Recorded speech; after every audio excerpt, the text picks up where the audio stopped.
Many of you already know by this point that Sean McDowell has deleted the debate/discussion between Titus Kennedy and me. Since the video was censored, I have received pressure to let the matter die and not repost the debate. I, of course, cannot do that. People are already exaggerating what happened during the discussion. Without a public record, the truth will drift as a result of emotionally fueled bias. This video will show the complete raw footage of the debate with my running commentary on how my discussion unfolded, possible choices and the thought processes that went into my strategic and tactical decisions, as well as things that could have easily been missed by the casual viewer. This is meant to educate you on what goes on inside such a discussion. Now, if you want to see the complete raw footage without commentary, I will be posting that Wednesday. First, let's get into the legalities of why I'm able to upload this video in its entirety. Because some people will question whether or not I have the legal right to upload a recording that Sean McDowell made. The fact of the matter is that this is not McDowell's recording. This is my recording of our conversation. The debate over the date of the Exodus is fueled by money and religious politics, and is in some ways more vicious than other theological historical disputes. Having had to deal with the shenanigans from early date advocates in the past, I've gotten into the habit of making my own recordings of discussion-type events. Therefore, because this is my recording, I own the copyright over this particular video. But some might also say, isn't that a violation of the participants' privacy and wiretapping laws? No, because this is a conversation that was meant to go public, so there is no expectation of privacy. Secondly, I live in the province of British Columbia, Canada, which happens to be a single-party consent recording state. This means that only one party in a conversation, that would be me, needs to consent to make and release a recording of a conversation or other exchange. This means that there are no privacy protections for regular conversations that you may have with someone who lives in British Columbia. God bless the true North strong and free. And besides all that, Sean at the end of the video gives permission to use the recording any way we want. Quote, "You could use it big or small, however you want to." End quote. And you'll find that at timestamp 1 hour, 32 minutes, 35 seconds. So with all that out of the way, let's get into the background of what took place prior to the discussion, because I think that's important too. Okay, in case you haven't seen the video so far, this particular discussion was between Titus Kennedy and me over the date of the Exodus. Titus Kennedy is a well-known early Exodus date proponent. This means he believes that the Exodus took place in the 15th century BC. Among those who are still active in the field, Titus is perhaps the best-known advocate for the position after Scott Stripling. He has given dozens of lectures on the early Exodus date, and has given lectures speaking out against the late Exodus date position.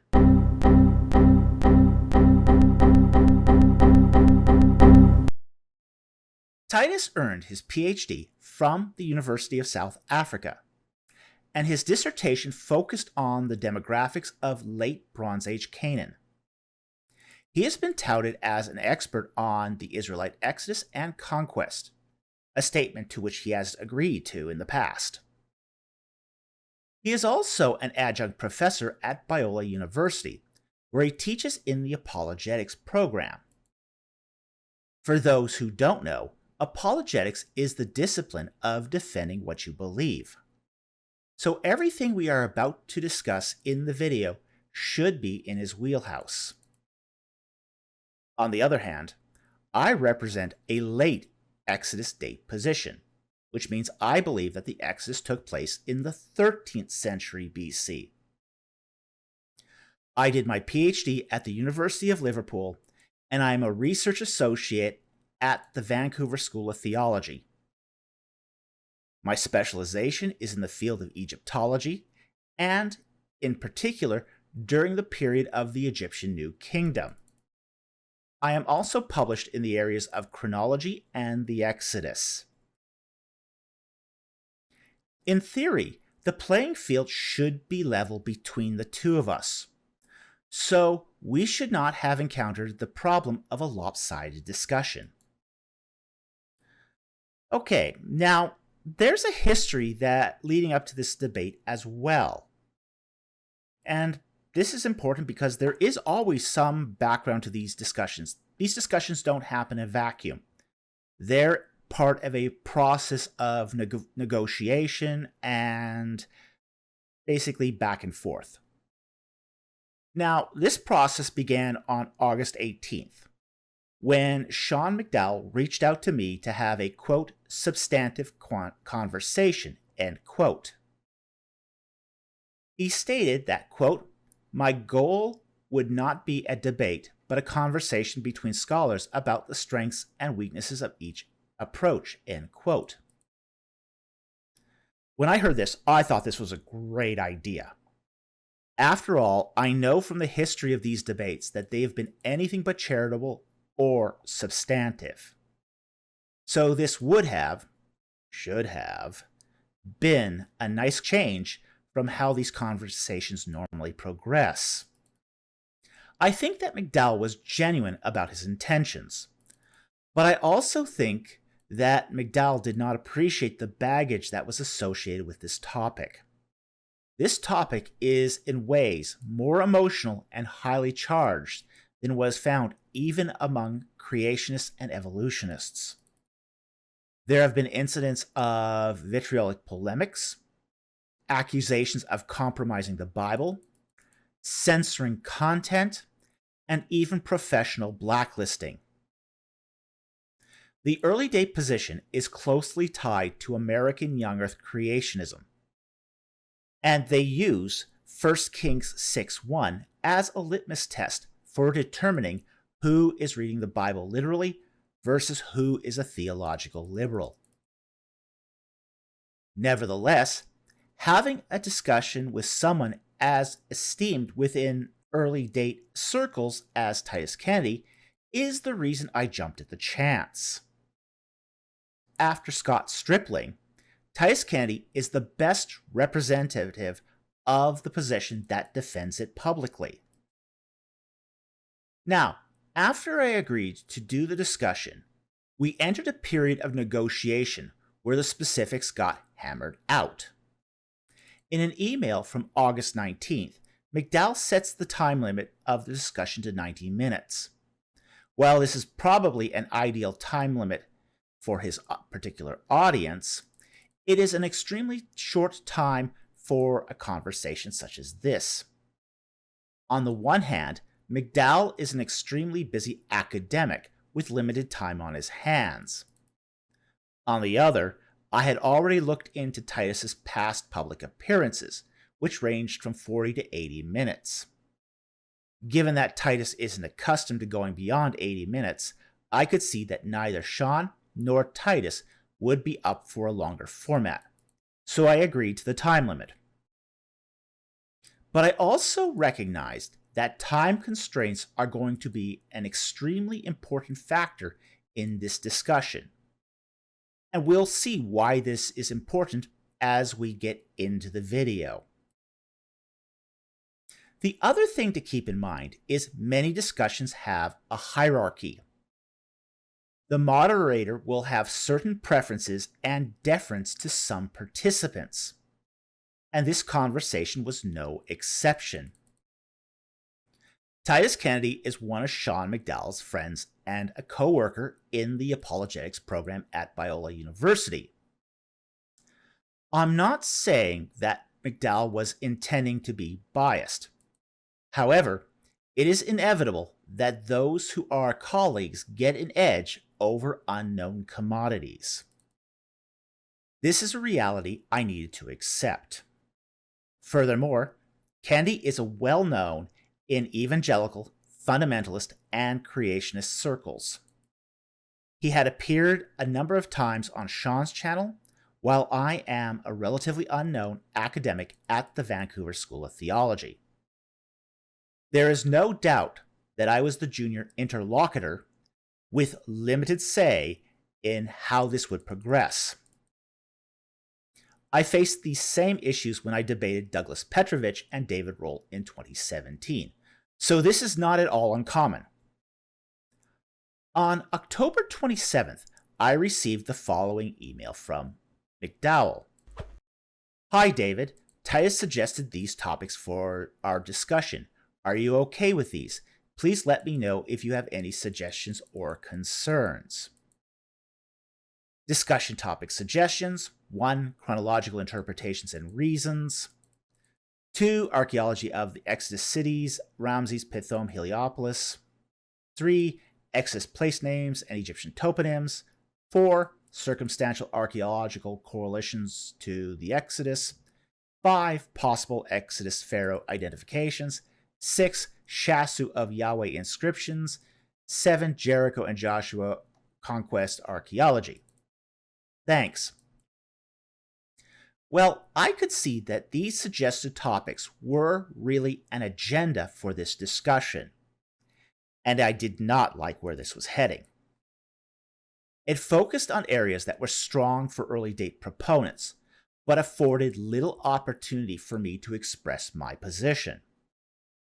But how do I express this in a way that was tactful, but still allowed me some opportunity for opening comments?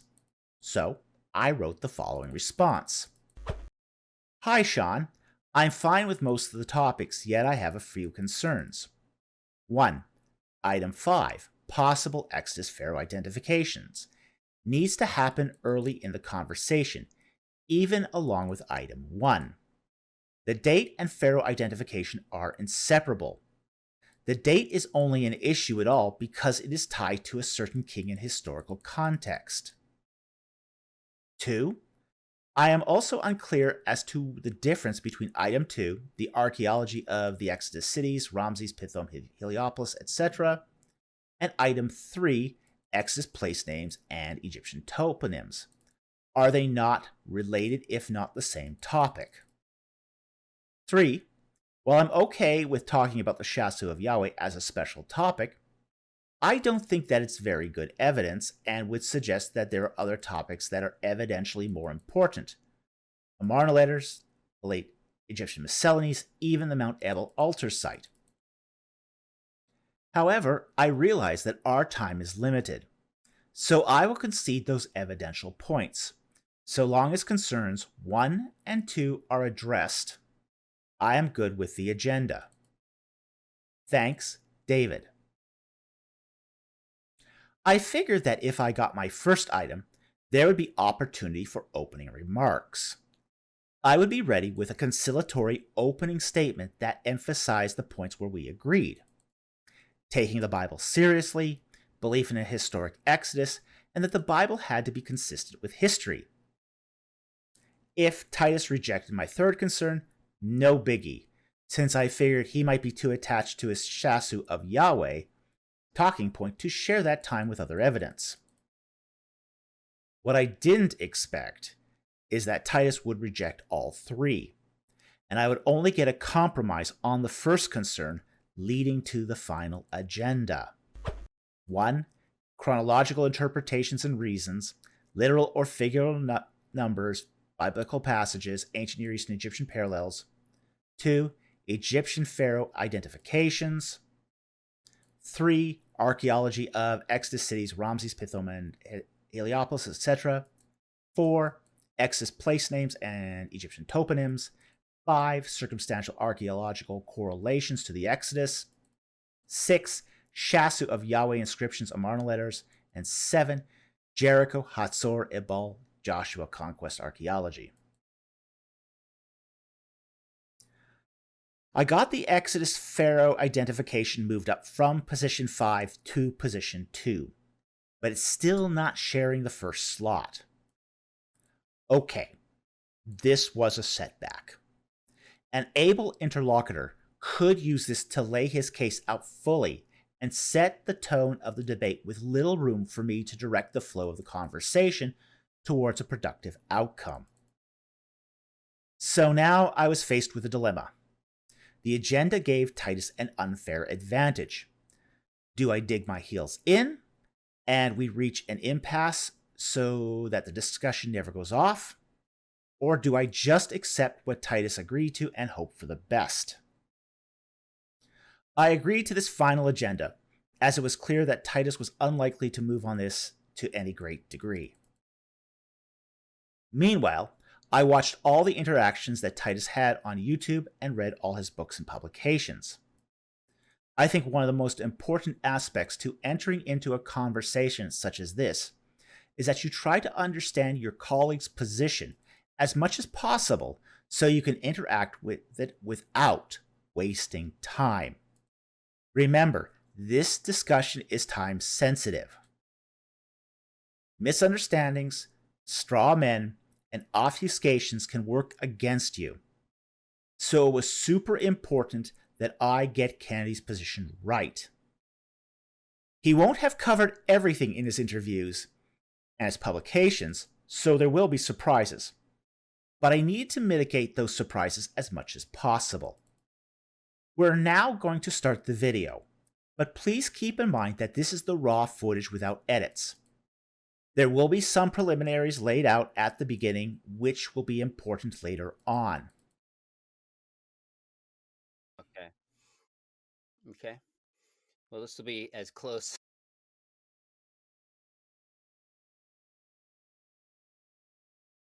Again, for flexing and being willing to reschedule. Sorry for the hassle behind all that. That's okay. It's important. This is important. This is an important issue. You know, I'm willing to make it work. Well, I think people are pumped that you guys are having a conversation. I think you guys haven't met in person, have you, before? As far as I'm aware? We've never met in person. Okay. Well, this will be as close, second best, to being physically in person. Although, you know, sometimes I have met people in person and just didn't remember them either. So I've had that happen. Well, that's certainly understandable. That happens probably to both of us because we have somewhat of a public ministry. People, I mean, I remember I had Dale Allison on last week, and I met him once 15 years ago. And he's like, we've never met, right? I was like, well, I said hi 15 years ago. There's no reason you would remember me. All right, here's Titus. Titus, hey, buddy. Hey, how you doing? Awesome. I'm doing well. Thanks. David just joined, so I've got both of you. I think this is the first time you guys have officially met, if I'm not mistaken. Yeah. Thanks for joining us, and thanks both of you guys for being willing to change the date. Stuff was just out of my control, and I couldn't do it. Are you recently married? Did I understand? No, but part of it is that it's immigration issues. She's having trouble with the embassy, so. Okay. Gotcha. Okay. Fair enough. We don't have to go down that road. Super pumped to have both you guys here. I've been looking forward to this for a long time. As you both know, I've had Titus, you're on the show, given 15th century date. David, although this is your first time, had your buddy Michael Jones to give kind of a popular level version of 13th century date. So my viewers have listened to both, and both have gotten good responses. So my goal here is really, on this channel, I tell people two things: charity and clarity. That's what I'm hoping for. And consistently people do that. I'm confident the two of you will be awesome there. But I just want to moderate this thing. I'll be honest with you, some of the details of this are above my pay grade. I'm not an archaeologist. I'm not an Egyptologist. So I'm just going to do my best to keep the conversation going. Don't want to get too muddled where we'll lose lay folks. That's really our audience. Engaged, thoughtful lay folks, apologists. If we get too much in the weed, we'll lose them. So, when it's all said and done, this is not a debate. I just want people to walk away and go, okay, I see why people hold this, so hold that. I can decide what I think is most reasonable. So that's the big goal here. Before we do an audio video check, any questions from either of you kind of about what we're doing and what we're aiming for? Nope. Yeah, I think you laid it out pretty clear. All right, I'm going to do a quick audio check. Both of you look good with video. Okay, so at this point, Sean basically covers what we had already agreed to in the pre-discussion negotiations. He emphasized clarity and charity, and this is not a debate. Now, at this point, I was completely on board with that. I was prepared to have a high-level discussion of the dating of the Exodus along philosophical lines. At that moment, I thought, if we can keep it more general, then perhaps a more conciliatory approach would be possible. Check 1, 2, 3, 4. Check. Go ahead, Titus. Check 1, 2, 3. Check. David. Check. 1, 2, 3. 1, 2, 3. Okay, I'm gonna. We're not live, which is good, just in case. All well, right. if I cough a little, it's because I've had bronchitis all week. I had the flu last week, so. Oh gosh, sorry. That's not fun at all. So I'm still coughing up a lung a bit. So if I sputter a bit, that's just par for the course. Well, that's fine as long as you're alive and doing good. Everybody understands. Give me a second to hear this back.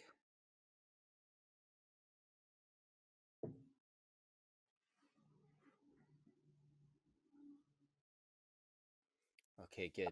I'm the one who's slightly low. That's perfect. Let me turn mine up a little bit. There we go. And I think we're ready to rock and roll.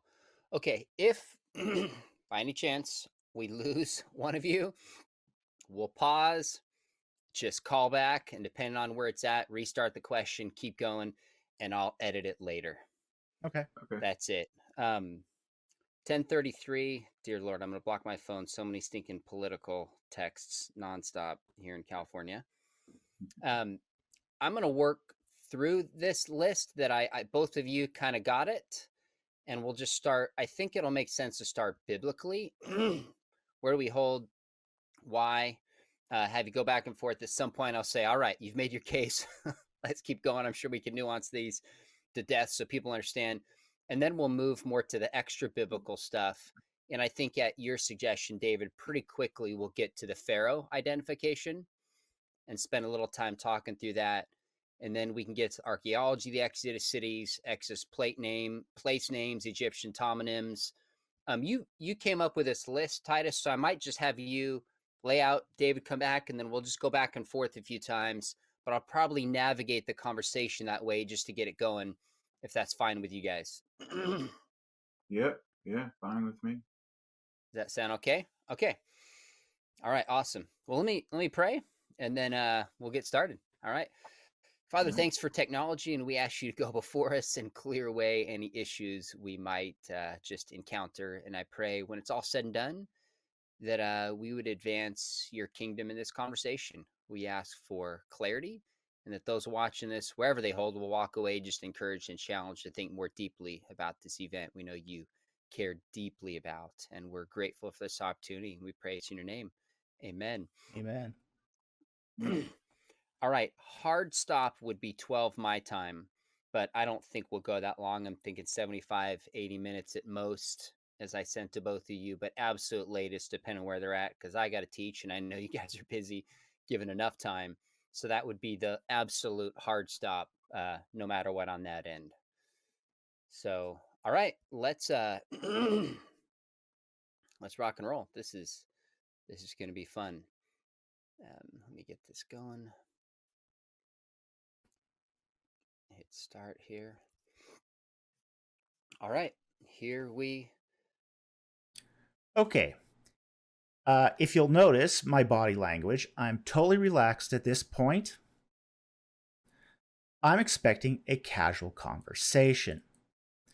Sean restates the hard time limit would be 90 minutes. He also mentions that Titus came up with this list with my one modification at 5 minutes 24 seconds. And because Titus came up with this list and had been on his channel previously, McDowell will also let Titus go first, giving him a small advantage. Now, we also have to observe as well that while this is intended to be a discussion, quote, back and forth, end quote, was expected as part of the conversation. And while hindsight is 20/20, nobody expected this conversation to be as lopsided as it was, and the back and forth had the potential to exacerbate that discrepancy. Go. What is the evidence for the Exodus? Dating early or dating late? What does Scripture say about this? What is the evidence outside of Scripture? And where should Christians land when thinking about this vital event in the Old Testament? Well, we have two scholars today who I am, to say absolutely thrilled to have on is an understatement, because I've followed both of their works. We've got an archaeologist named Dr. Titus Kennedy. I believe this is the third time you've been on the show. Tom, Archaeology of Jesus, the Old Testament, the Exodus. You've taken a 15th century dating, which we'll discuss. And then David Falk, first time to the show, but I have been watching your stuff online. He takes a 13th century dating, is an Egyptologist. So we've got two eminently trained thinkers, first time they've interacted. Gentlemen, thanks for coming on and being willing to talk about this. Thank you. Yeah, it's great to be here. I'm looking forward to an engaging and informative conversation, hopefully for everybody. I think it. Okay. 15 seconds. That's pretty much the briefest intro that I've ever had on any sort of interview or discussion.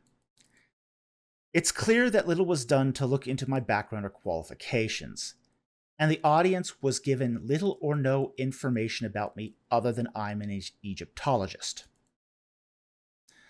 The problem is that many have assumed that I was an atheist because I opposed Titus's position. I am not an atheist. I hold to the historic Christian faith, and I am affiliated with a Christian seminary. The brevity of the introduction put me at a disadvantage because Sean's audience is already very familiar with Titus. But to them, I am unknown. And without opening remarks, there would be no opportunity to establish my credibility with his audience. I've never been treated with such abruptness in the 30 interviews that I've had so far. I have received more respect on atheist channels than I did here. Yes, time was at a premium, but a little time for proper introductions would have gone a long way. Will be, yeah, for sure. So let's start with the biblical evidence, where we land. And Titus, you take a 15th century view. Maybe walk through biblically how you land there. And of course, David, I want your feedback and thoughts after that. Okay. After the briefest intro ever, Sean begins with, "Let's discuss the Bible." This was probably not the best way to begin a productive conversation. This, in fact, escalated the tension. Sean then directs Titus to go first. Now, I don't blame Sean for this, as both people can't go first at the same time. However, the person who goes first has an advantage.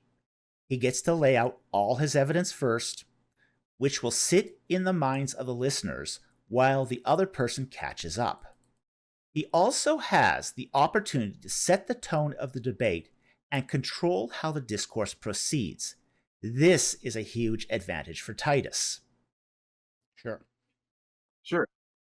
Yeah, so I would start with the standard passage in 1 Kings 6:1 that places the exit from Egypt in the 480th year, connecting to the time of Solomon's temple being built. So it's 479 years have elapsed. It's now the 480th year. So I would read that as a real number and calculate back from the time of Solomon's reign and the establishment of the temple. So we're looking at about 967 BC for the beginning of the temple, and going back to about 1446 BC, plus or minus there for that. Now, one of the reasons why I would take that as an actual number is because I think that it's indicating what we might call the Exodus era. So in Numbers 33, 38, they're still in the wilderness. They're near the end, and it talks about the 40th year after leaving Egypt. So I think that helps to establish a marker for how this might be written and communicating an actual sequence of years, sort of like era names that were given in other periods of ancient history. But not relying only on that, I would also look at Judges 11:26, where it's the time of Jephthah, and we are told that it's been about 300 years since the Israelites settled or showed up in the area of Canaan. Now, we don't know exactly when Jephthah was dated to, maybe 1100 BC. He's certainly a little bit before Saul, right? And Saul comes in about 1050 BC. So you add 300 years, you add 40 years for the wandering, you're getting pretty close again to 1440 BC for the Exodus. And then I would also look at 1 Chronicles 6:33 to 37, where we have a total of about 19 generations between the Exodus and Solomon, maybe 18 full generations and a half generation on each side, something like that. Now, this doesn't give us an exact figure of time, right? So we have to look at what were generations in the ancient world, and a variety of studies have put it somewhere between 22 to 28 years for a generation. If we looked at the midpoint, about 25 years times 19, that's 475 years, very close. We drop it a little bit lower, it might be closer to the 440th year, the Septuagint variant of the 1 Kings 6:1. Or, maybe it's slightly above and we're going slightly over 480 years. But that would be my basic take from the Old Testament. I might also point out that in the book of Acts, Luke also assigns 450 years to this large period of time that goes from about the Exodus to Samuel. Okay, so you're talking a New Testament passage, 3 different Old Testament passages, Judges, 1 Samuel, I believe you said, or Chronicles, and 1 Kings. Those numbers taken straight forward would converge on the 15th century. David, your thoughts? Okay, this is the point where any hope for just a mere discussion evaporates. While it will escape most observers, Titus opens with a debate tactic known as a gish gallop. A gish gallop is a rhetorical technique in which a person in a debate attempts to overwhelm their opponent by providing an excessive number of shallow arguments with no regard for the accuracy of or strength of those arguments. In little over 3 minutes, Titus covers several Bible proof texts with no regard to their context to make his case. Now, the purpose of a gish gallop is to make any response impractical within the allotted time. And Kennedy began with a classic early dater gish gallop. Disappointing, but not completely unexpected. Now, for me, at this point, I'm between a rock and a hard place. While this is not a formal debate, time still matters. If I were to give the conciliatory opening remarks that I had prepared, then address his arguments, I would have taken much more time than his 3 minutes, and would likely have been accused of hogging the mic or filibustering, because answering objections always takes more effort and time than raising those objections. So I can't have both opening remarks and answer the objections. If I let him take the biblical high ground and not address his proof texts, I run into the problem that I have conceded all his arguments by letting his proof texts go unchallenged. In this case, everyone will think that his view is the one supported by the Bible. On the other hand, if I take the approach of answering every objective, I risk being seen as argumentative by those not familiar with common debate techniques. And if I miss even one objection, the Gish Galloper can claim victory for the one objection I overlooked. So as a matter of tactics, this is what it boiled down to. I had to choose. Either take a principled approach and let him take the biblical high ground, or risk and engage every point he raised and be seen as argumentative by the less informed. The problem with the Gish Gallop is that, while fallacious, it's also highly effective. Overcoming a Gish Gallop is very difficult and comes at a price. You have to sacrifice something in order to engage the Gish Gallop.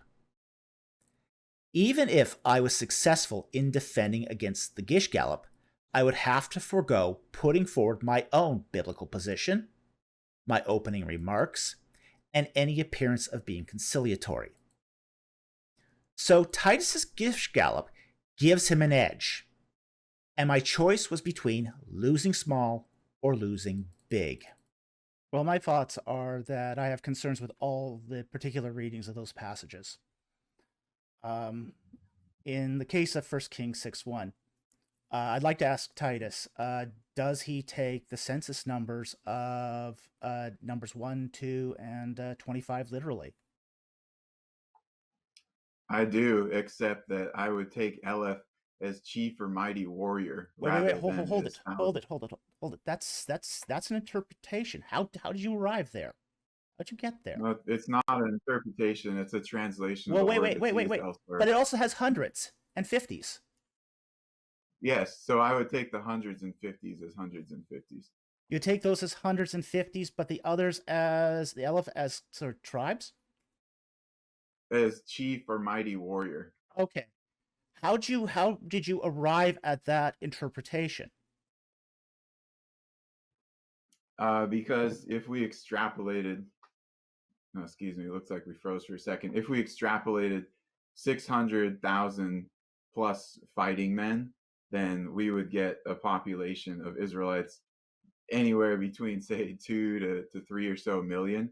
Mm-hmm. And that just seems way too big for the population of Egypt during the New Kingdom or Canaan during the Late Bronze Age. It doesn't seem to fit. And I mean, this is a whole other discussion. Okay, no. This is actually on point.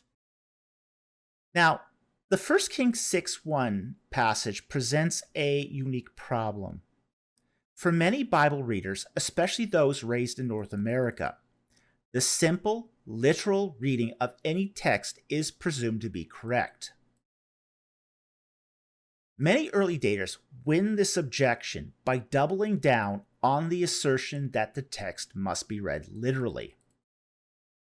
Knowing that this is coming, one can either wait for Kennedy to raise the objection, then cite the slippery slope argument, even though it is not convincing to many, or take a preemptive approach where I show that he is using the exact same method that I am with other texts, thereby showing that my approach to 1 Kings 6:1 is valid and his methodology is inconsistent.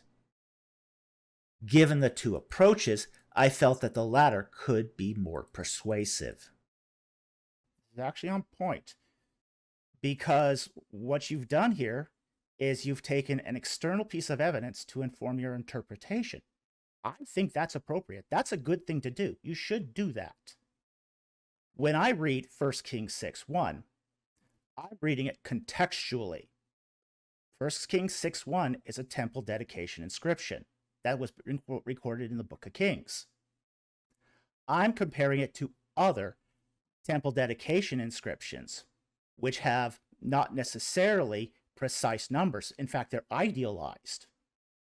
So my warrant for reading that 480 years as an idiomatic number is based upon other texts. One just cannot say, hey, it's a precise number, I take it as a real number. That's not an argument. You need a warrant even for, say, a literal interpretation, such as what you've just presented here. Now, I chose to take the tactical approach that showed that Titus used a method similar to my approach to 1 Kings 6:1, when he exegetes the census numbers in Numbers 1, 2, and 25. However, Titus claimed that he was taking those numbers literally when he clearly was not. His statement that his view was a translation, not an interpretation, is a half-truth. All translations are, by definition, also interpretations. A translator has to interpret a text in order to translate it into another language. I could have let that false claim stand, and since I was asking him during my allotment of time, I did not have the luxury of letting him obfuscate. So I had to interrupt him in order to force him to stay on topic and not prevaricate into why he was being rigidly literal. The decision here to interrupt him was based upon the fact that I needed him to quickly and without bluster answer my question on my time allotment, without him needlessly consuming my time, which I needed to address the rest of his biblical justifications.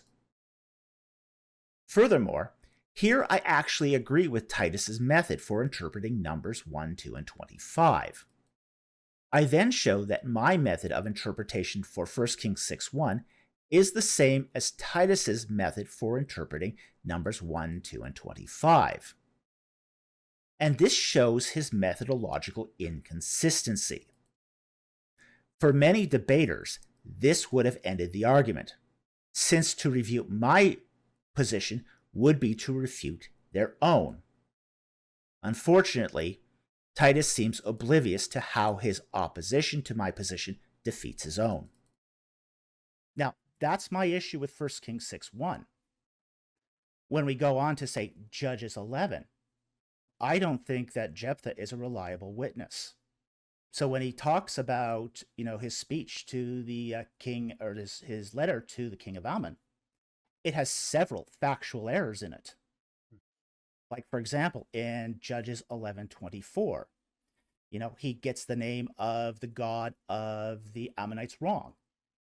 It should be Milcom, not Chemosh. He also gets the theological underpinning of that wrong, where he says, Chemosh gave you your land, as opposed to Yahweh giving land to the believer and the unbeliever alike. He also gets, in the very next verse, the history of Israel wrong, where it asks, does Balaam, son of Zippor, king of Moab, did he contend against Israel? Did he ever go to battle against them? It's a rhetorical question. The expected answer is no. But the factual answer is yes. He did go to war against Israel and lost. And then finally, that passage in verse 26 where it talks about the 300 years. Well, we're kind of neglectful of that verse, and we don't even read to the end. And it asks the question, why didn't you attempt to reclaim the lands that Israel had captured? Well, what do you think that they were doing in Judges chapter 10? Judges chapter 10 is about the Ammonites trying to seize the land back from the Israelites. So Jephthah here is not a reliable witness. He's not a reliable witness in the slightest. Then we move on to, say, 1 Chronicles 6, 33 to 38. In this particular case, we're not even dealing with an absolute genealogy here. These people aren't related. Okay. Now, first of all, you got a problem with your count. Your count's all wrong. Because the supposed 19 generations, the genealogy actually has 18. Starting from Korah to Haman. Korah is it's assumed to be contemporary with Moses, and every generation after Korah is a generation that grew up from the Exodus to the Conquest. But that's not the case. Exodus chapter 6 tells us that the clans of Korah were Asaph and Asir. That means 4 generations after Korah were alive during the time of the Exodus. So you got to cut off 5 generations right there, just because of the narrative in Exodus 6. Furthermore, the last 8 generations, the generations from Zuph to Haman, they're a copy of 1 Samuel chapter 1, verse 1. And it's taken from the genealogy of Samuel. The problem here is that Samuel is an Ephraimite. He's not a Levite. This is a spliced genealogy. You have the genealogy beginning as a Levite's, and then it's spliced with Samuel's genealogy. This is like an honorary degree. This is to give the posterity of Samuel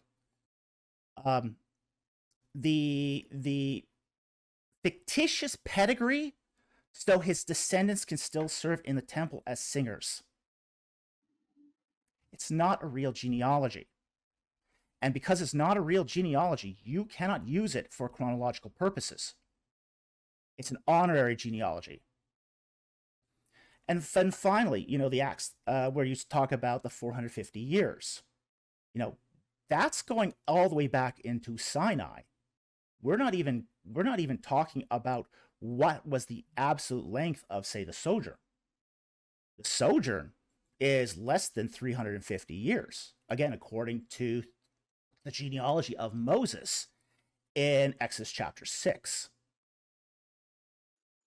So, you can't just say, Numbers 33:48 is 40 years and say, oh, because of that, you can interpret all these as, say, the 480 years. Because again, this 40 years is an idiom. We see it in Canaanite literature. We see it in ancient Near Eastern literature, like the Moabite stone, where the king of Moab ascribes Omri a 40-year reign, where the biblical testimony tells us it was only 12. It's a common idiom. This is what we also find, say, throughout the Judges. After every judge, there's 40 years apiece, or at least many of them. It's not exactly 40 years. It's an idiom for an extended long period of time. Let's go. Now, for the remainder of this segment, I lay out the problems with the rest of Kennedy's Gish Gallop. Of special note is Acts 13:19. Most exegetes hold that the 450 years refers to the time from Abraham to the Exodus, essentially 430 years in Canaan and Egypt, plus Jacob's 20 years in Haran. As such, it is unusual to take a minority view of a passage that has such expository support to prove one's case, without giving a robust argument as to why the majority interpretation is wrong. Back to 1 Kings 6. This is really helpful. I think we're coming at one of the distinctions is whether these are literal chronological numbers or the word you've used is idiom. In 1 Kings chapter 6, why should we take that more as a historical actual 480 years, Titus? And then we'll move to the Jephthah passage and beyond. So can you give examples of temple dedication texts that you're comparing this one in 1 Kings 6:1 to as an interpretive? Sure, I'll give you 2 of them. The temple dedication inscription to Culti-Ninurta I, and the 400-year stela inscription of Seti I and Ramses II. Okay, and why aren't those using correct numbers? Well, in the case of the temple of Tukulti Ninurta I, the Temple of Ishtar, it's off by about 20 years. It's a formulation of 60 times 12, 60 being the sexagesimal number of perfection, because of the base of the way the Mesopotamians did mathematics.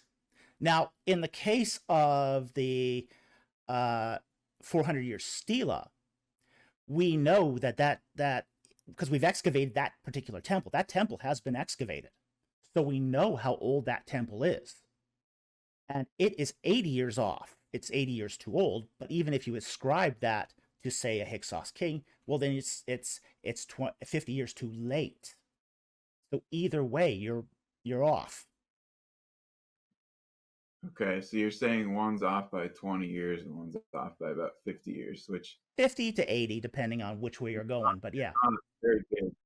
But if you look at the Tukulti Ninurta text, I mean, we're going back and we're looking at the original building, supposedly 720 years before, and we've got all this mess of, are you going with the middle chronology or the short chronology, etc. So we may not be right. 700 Well, years. the Or middle 700 chronology years very, very is a close to fiction anyway. I mean, if we get It's right certainly down to not it, the the middle most chronology is a advanced fiction. Hold on, David. Let him lay out his case. Okay, here Titus has slipped in something that's not quite true. In Mesopotamian chronology, chronologists generally argue for one of two chronological positions, the high and low chronologies. The difference between the two is about 45 years.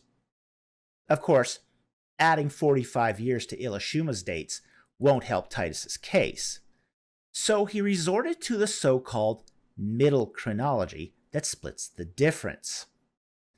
But the middle chronology has a problem, and that problem is no chronologist believes the middle chronology is true.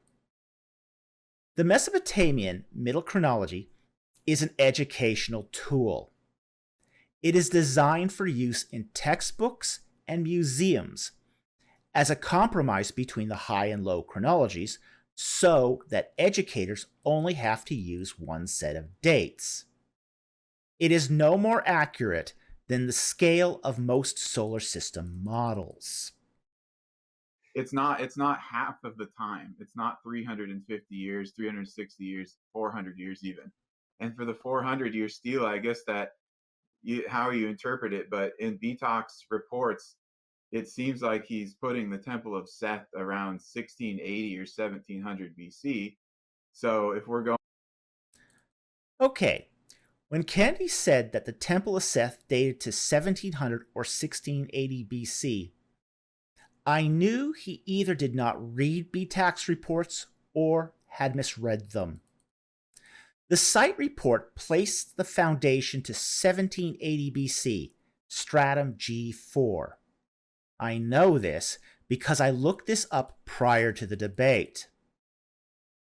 But this puts one in a conundrum. How does one deal with someone misrepresenting the facts in a debate?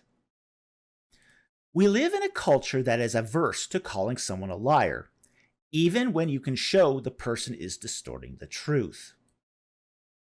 There is a presumption in academic debates that the person who speaks is telling an accurate representation of the facts.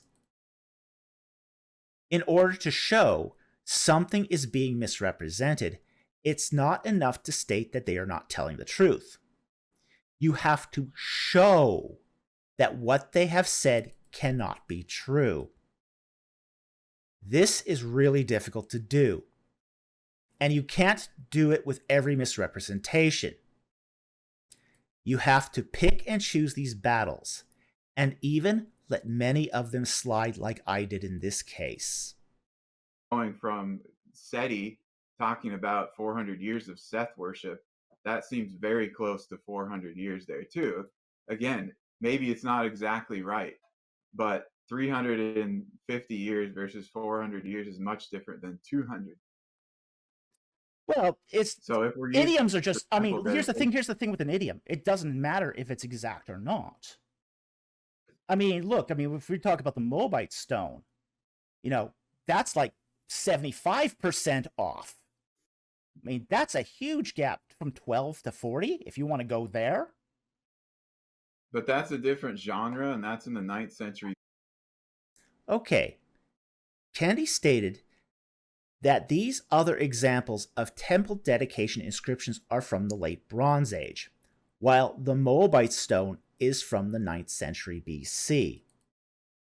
While he is correct about the dating of the Moabite stone, this actually makes his case worse, because 1 Kings 6:1 is not an inscription written in the late Bronze Age, but in the 10th century BC, which is in the Iron Age. This makes the Moabite stone closer linguistically and culturally than the other temple dedication inscriptions, and is therefore more relevant, not less. BC. These other It's the two same texts are idiom. from the late Bronze. It's the We've seen same them. idiom. And it's a temple dedication. So we're talking about Moabites in the Iron Age. It's still the in a same idiom, though. historical or- I mean, we're seeing this idiom throughout the Old Testament. This is not isolated to just say 1 Kings 6:1. We see this in Judges. We see this in other parts of the Exodus narrative, like, for example, the breakdown of the age of Moses in 3 convenient groups of 40. Coincidence? Yeah. I don't think 40 so. can be theologically significant and also a real number, though. Oh, it's theological significant, but a real number. It can be, right? It can be both. It doesn't have to be mutually exclusive. Well, it doesn't Yes, have to be can- you know- mutually exclusive, but it's one heck of a coincidence, don't you think? Yeah, sure, it's interesting, but So why does it have- after the first 6 judges where we have 40 years of rest, that's a theological and accurate? We froze for a second. Sorry. Oh, we got you back. Keep going. Okay. Yeah, I'd like to make a comment on the Judges 11:26 also. Okay. So it's not the Can we the hold Ammonites. just can I just a second before we get to the Judges? I just want to make sure we've at least clarified the difference on First Kings. So it sounds like you take it as a straightforward number, Titus, but there might be some variance. It might be 450, might be 490. It's somewhat of an estimate, but meant to be close to a real number. David, you think it's an idiom, and it could be in principle 4,000 or 40 years. Mm-hmm. So that's really the difference how we're interpreting this passage. Now, Is that at least a fair summary? Is he actually saying that it is plus or minus several years? Is he saying it's an approximate? I mean, Kennedy, are you saying it's an approximate? Or are you saying it's exact? No, I'm not saying it's an approximate. I'm saying that at least the intention of it would be to get it correct. Okay, so you're And I saying think the that the intention 480 years Hey, is absolutely, literally correct. Yeah, Okay. 479 years. Yeah, that would be my take. If that's the correct variant. We've got the Septuagint also in there. Okay, so Kennedy here is using Scott Stripling's argument that these inscriptions are almost exact, but that they were meant to be exact. This is like having your cake and eating it too. While this may suffice to explain some of the temple dedication inscriptions, this doesn't suffice for 1 Kings 6:1. When pressed, most early date proponents will say that 1 Kings 6:1 is 479 years exactly. Nevertheless, Sean throws Titus a lifeline. He suggests that Titus is taking the compromise position, knowing that Titus has already admitted that the contextual material is not exact in their counts. However, Titus throws back the lifeline and gives a hard yes to my question as to whether the 1 Kings 6:1 reference refers to an exact count of years. and thereby admits to the inconsistency and doesn't even know it. I think we've So- highlighted. Okay, keep going. Back to the Judges 11:26. So the Ammonites are not being addressed there. It's the Amorites. It's two totally different people. The Amorites were not local. They came in and What? swept in and conquered key places. You can read it earlier in chapter 11. Sihon, king of the Amorites. So the Ammonite god is, as you pointed out, Milcom. That's correct. And the Moabite chief god would be Chemosh. The Amorites, when they went in and took over places, they kept the chief gods of those cities or regions, like Hammurabi keeping Marduk in Babylon, or Zimri-Lim keeping Dagon in Mari. So it's not odd that they would retain those local gods. And it is in the territory of Moab that they're having this conversation. So I don't think that Jephthah is necessarily a bad source of information there. Wait, hold it. There's some factual issues here. It says that the letter was sent to the king of Ammon, not the king of the Amorites. It says in verse 19, Israel sent messengers to Sihon, king of the Amorites, king of Heshbon, and Israel said to him, "Let us pass through your land into our place." Right, that is the recounting of the historical. That's the historical prologue of the letter, not who it was addressed to. Messengers were sent to the king of the Amorites? That's not who it's addressed to? Let's see here. The Amorites keeps appearing in this passage, not the Ammonites. Judges 11. Okay, verse 15. Verse 14, Jephthah sent messengers again to the kings of the son of Ammon. Yeah, but then you go down and you see that he's talking to the Amorites. Yes, he's talking, later he's verses. giving you this historical prologue. Have you read the passage? Yeah, Amorites keeps appearing in the context of verse 20. The Amorites had taken away. That's the whole dispute of the passage, is that the sons of Ammon are contesting that the Amorites took over the land originally. They're making an ancestral claim. The text this is not addressed to the Amorites. It's addressed to the Ammonites. That's what this entire thing is about.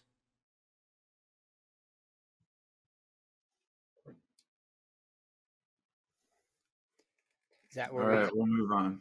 I'm not going to agree with that. So Okay, fair enough. So This is without doubt the biggest blunder of the debate. Jephthah's opponents in Judges 11 were the Ammonites, not the Amorites. Verses 14 and 28 makes it clear that verses 15 to 27 is a single letter that had been sent to the king of Ammon. Anyone can make a slip of the tongue, and that's okay. We're all human. I'm sympathetic to that because we all make those kind of mistakes. However, what makes Titus's blunder different is that he not only doubled down on the error, but in a premeditated manner, he developed a whole apologetic for Judges 11 based upon that error. We have to realize that Judges 11:26 is the second most important verse for the early date position after 1 Kings 6:1. This is a critical argument for the early date position. If they cannot get this one right, it destroys their entire case. So it is absolutely critical that early date apologists get this one right. We have already mentioned earlier that there are some errors you can overlook, but there are also some that are impossible to look the other way. Titus is a professor who teaches archaeology at the so-called Leading Apologetics program in the United States. He specialized in late Bronze Age Canaan. Knowing the events of Judges 11, especially given the importance of this passage for an early Exodus 8 position, is basic biblical literacy in Kennedy's position. But perhaps more terrifying is that this blunder opens a window into how Titus reads the Bible. Titus isn't actually reading the passage. At best, he is scanning the passage for a keyword that supports his position and building an apologetic around that keyword. It is the height of incompetency as a biblical exegete. At least we've highlighted that this passage in Judges, there's a factual dispute of whether we can trust the story of Jephthah and the dating or not is a factor that would play into this. Fair enough. I'll let our viewers go to the text and make their own decision here. Good enough. I kind of want to move to the extra biblical, but did we miss anything? There was still one passage left over, I believe you said in First Chronicles, when David, you said First Chronicles when it comes to the genealogy that's listed. That was one of the original passages that you mentioned there. Titus, do you want to weigh in on this one or move to the extra biblical? No, I mean, I know there's people that take his understanding of that, and there's others who look at it as a viable genealogy that's giving people, and we're able to trace it back. So there's no use to back and forth. So I understand what he's saying, sure. And there's many people that agree with him. Okay, fair enough. Any thoughts on the New Testament passage, or we can shift to some of the passage in Luke, I believe it was, or keep moving forward? It's an Acts. It's a confusing and debated passage. We've got textual variants in there. I wouldn't use that as a crux of the argument. My point is just it looks like a longer period of time when he's talking about that. Okay, I think we can leave it there. At least my goal is to highlight where we differ and why on the dating. Okay, this is very strange. Titus concedes his last two arguments and admits that there are other acceptable interpretations for the passage. If these passages were unimportant to his argument, why did he make the arguments other than to confuse or muddy the issue? We then have to ask, were these arguments only important as padding for the Gish Gallop? Titus, can I ask you one question just for clarification? When it comes to like the patriarchs, yes, are all those numbers meant to be taken straightforward as well? Or do you allow for some idioms or variants in the larger Pentateuch? I would take the numbers as they're stated when they're talking about people's ages or how many years they were in a certain place and so forth. So that would be my working methodology, unless there's something really obvious that I think we can't do that with. Okay. Obviously, we could debate that, but our goal here is clarity, so that helps us see kind of what's at stake. Super helpful, gentlemen. Let's shift from the biblical to the extra biblical. And I think what might be helpful is we talk about ancient Near East and Egyptian parallels. Titus, maybe walk through a couple parallels that you think are significant to when we would date. In fact, let's actually start with the Pharaoh as I think about it. That might be an interesting parallel, and then we can move to other ones. Why do you think why do you think Pharaoh best parallels of the Exodus 15th century, Titus? I would actually prefer that David get to go here because this is really for him a big part of his argument, I think, connecting to Ramses. So let him kick that off and explain to us more why he takes the 13th century BC view and connecting to that. McDowell starts off by reading Titus's original agenda, then thinks better of it. This was actually the right thing to do, since that latter agenda was the one we agreed to. But he also gives Titus the opportunity to go first for the second time. This is the second lifeline McDowell throws to Kennedy, and is poor moderation by McDowell. Twice in a row, McDowell gives Kennedy the advantage. Once is understandable since somebody has to go first. Twice demonstrates bias, even if ever so slight. However, Kennedy commits a big blunder here by suggesting I go first. Any advantage Titus had gained through his Gish Gallop was instantly squandered. If you have the opportunity to go first in a discussion, you take it. The person who presents first controls the discourse. At this point, I have to shift my thinking from a defensive to an offensive strategy, as I now have the opportunity to finally build my own case that I wasn't permitted to do so in the previous segment. Sure. Okay. Well, where I start is with the Bible, and that the Israelites settled in the land of Goshen, which it also identifies as the land of Ramses. Now, the land of Ramses is identified in Egyptian texts as the area surrounding the city of Avaris. So that's Goshen.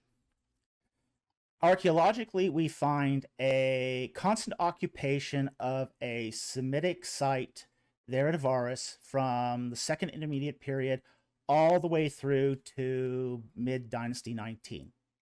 So that would be that mid-Dynasty 19, which is the reign of Ramses II, is our after which date for the Exodus. So, which is, with the exception of Ramses, is roughly 1288. Then we have the Merneptah Stela, which identifies the Israelites being in Canaan. That dates to the 5th regnal year of Merneptah, so around 1217. We can then narrow this down with the death of Ramses II's firstborn, which happens in his 25th regnal year. So the Exodus is approximately 1265 BC, roughly again the 25th year of Ramses II. Roughly 40 years later, we have the Israelites entering into the land of Canaan. We have the destruction at Jericho. There's 2 destruction layers there. You have Kathleen Kenyon's 1550 BC date, followed by constant occupation, and then Garstang's middle building, late bronze destruction. At Hatzor, you've got 2 destruction layers. You've got a 1500 destruction layer, middle bronze 2B, followed by constant occupation, and then a destruction in the late bronze. If we are to again contend that these 2 destructions happen in one lifetime, i.e. the lifetime of Joshua, there's only one set of layers that match it, which is the late bronze 2 destruction layers.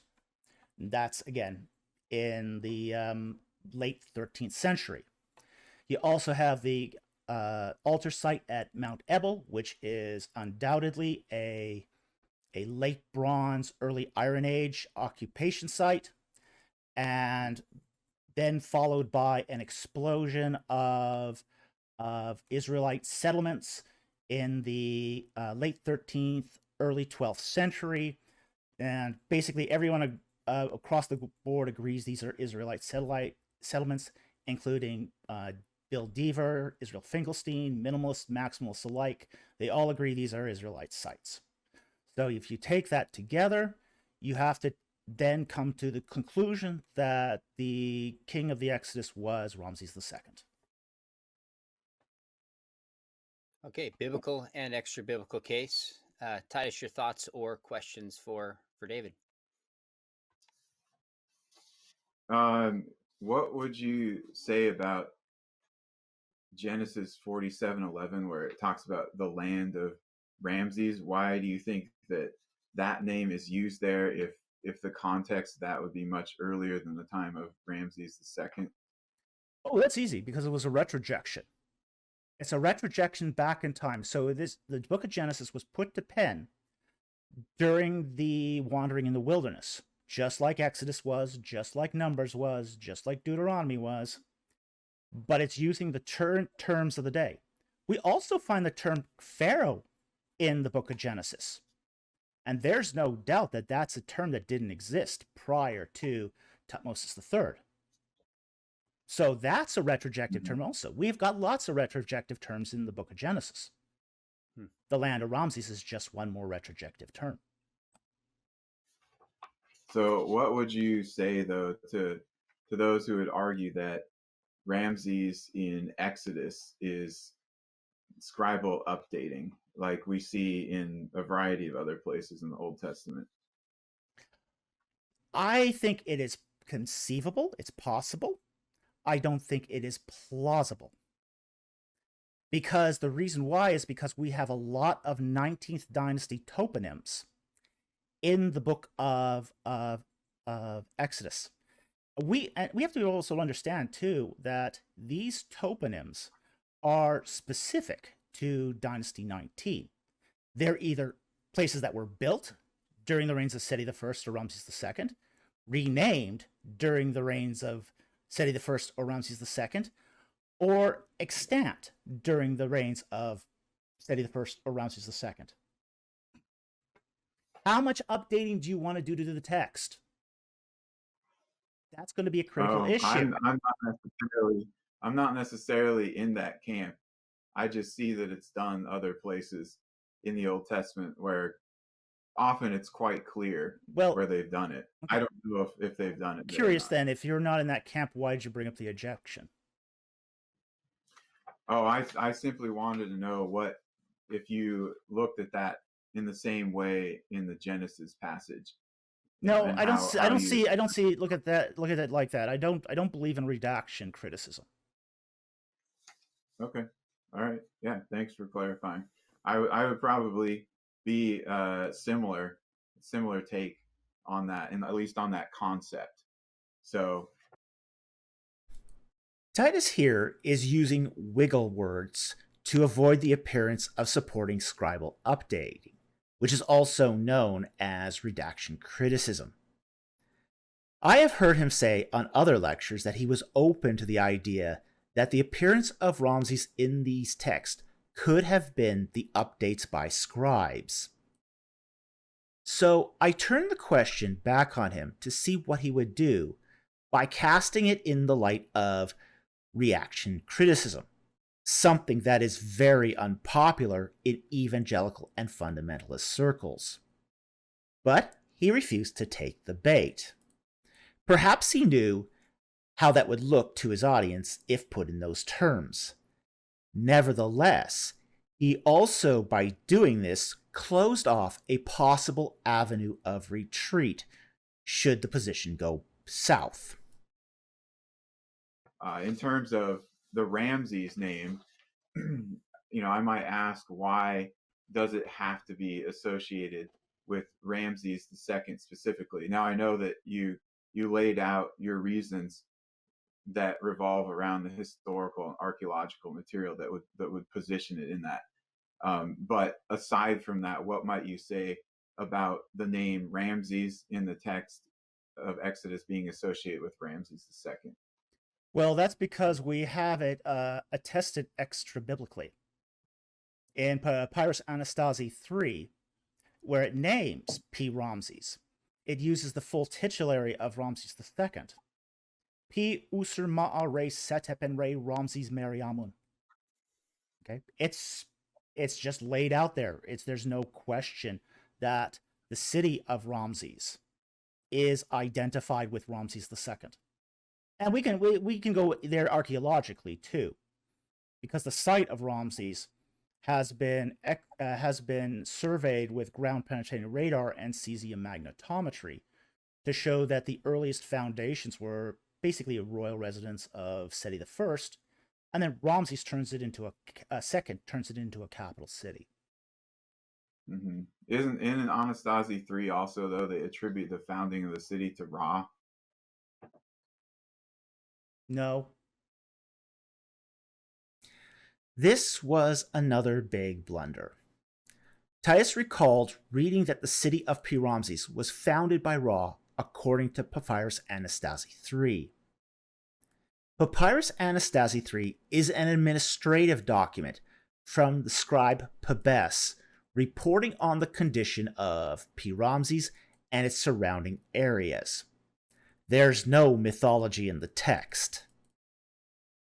Pretending to know something you don't have first-hand knowledge of is a high-risk gamble. You are gambling that the other person has less knowledge than you do. And if you lose that gamble, it makes you look less knowledgeable and unprepared. The other thing to note is that he is placing 2 fingers behind his ear. This is a self-soothing gesture that some people do when they are under a lot of stress. He is showing visible signs that he is not doing well. Really, I recall reading that. Of course, it's a legendary type of thing. We see that in other places like Babylon with Marduk and Tyre with Melkart. Now, what about, we don't have the P component in front of Ramses there, like we do with Pithom, or like we do with the name of the Egyptian city. Could that not be significant? No, because we do find it in other places where, even in Egyptian texts, it is done. I mean, even in Papyrus Anastasi 3, it calls the city of Ramses without the P. And why couldn't that name? So the fact is that the P is not significant. The P is just not significant. Why couldn't that name have been in existence earlier? Because we do have the name Ramses, at least for personal names, appearing back in the 16th century BC, for example. So it's not like it was a new name in the 19th dynasty. Oh, it's a very new name. It begins with Ramses I. Ronkus Personamen. Really? Yeah, oh sure, absolutely. You don't find it prior to that. Ramos, son of Amos the First, and Ramos, father of Senenmut. Oh, Ramos. Oh, that's different. What does Ramos mean? Doesn't it mean born of Ra? Yes. What does Ramses mean? Oh, we froze again, sorry.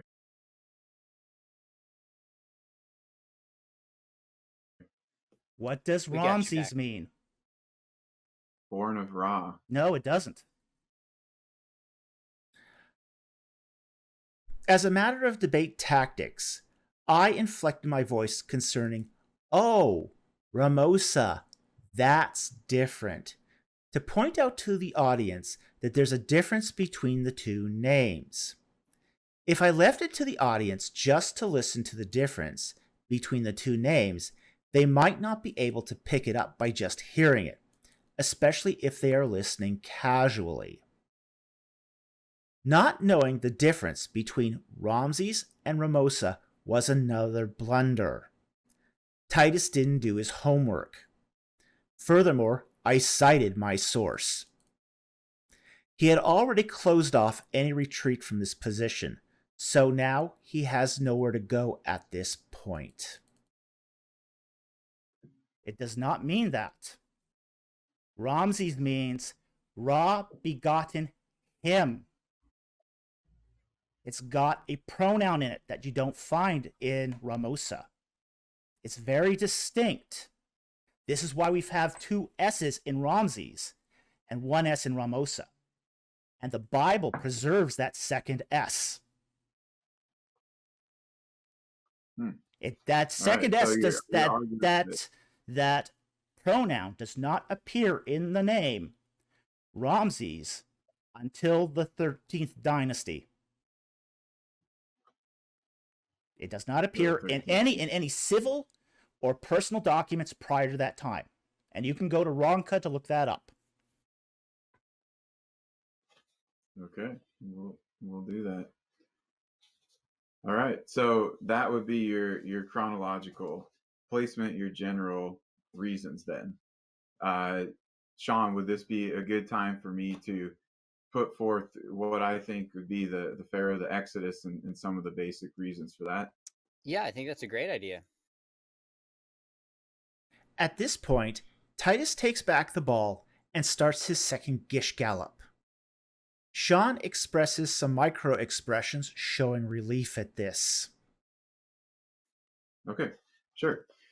So if it occurred in the 15th century, and we discussed the reasons for that viewpoint, then I believe it would fall into the reign of Amenhotep II. Now, in the Bible, of course, it doesn't name the Exodus Pharaoh anywhere, right? It doesn't name it anywhere in the Old Testament, doesn't name it anywhere in the New Testament just gives his title.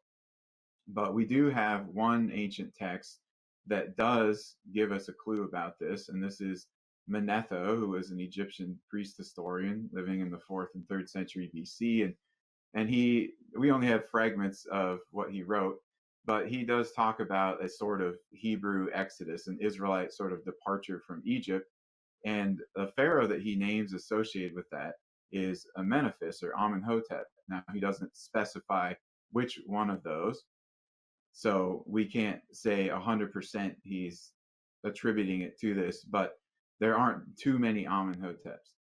So what about Amenhotep II might I look at and see, okay, there look like there's some circumstantial connections here, or maybe there's some requirements of the biblical text. So first of all, I would go to the story, the narrative in Exodus, and you see how Moses kills the Egyptian, and then he flees into the wilderness, and it says that he's there for 40 years, and then God tells him that the Pharaoh, the man seeking your life, has died. You can go back now. So he goes back, and then this is when he starts having the conversations with the relatively new Pharaoh. Now, if we took that 40 years as the actual 40 years, and I'm aware that not everyone is going to do that, they might take it idiomatically, but if we took it as 40 years, then that disqualifies a lot of pharaohs for this pre-Exodus pharaoh. Maybe we call him a pharaoh of the enslavement. Thutmose III had a reign length of about 54 years, so that would be sufficient. There aren't many others like that. Ramses II certainly had a long enough reign, but if he's the Exodus pharaoh, he's not also the pre-Exodus or enslavement pharaoh, and his predecessor, Seti I, did not reign for 40 or more years.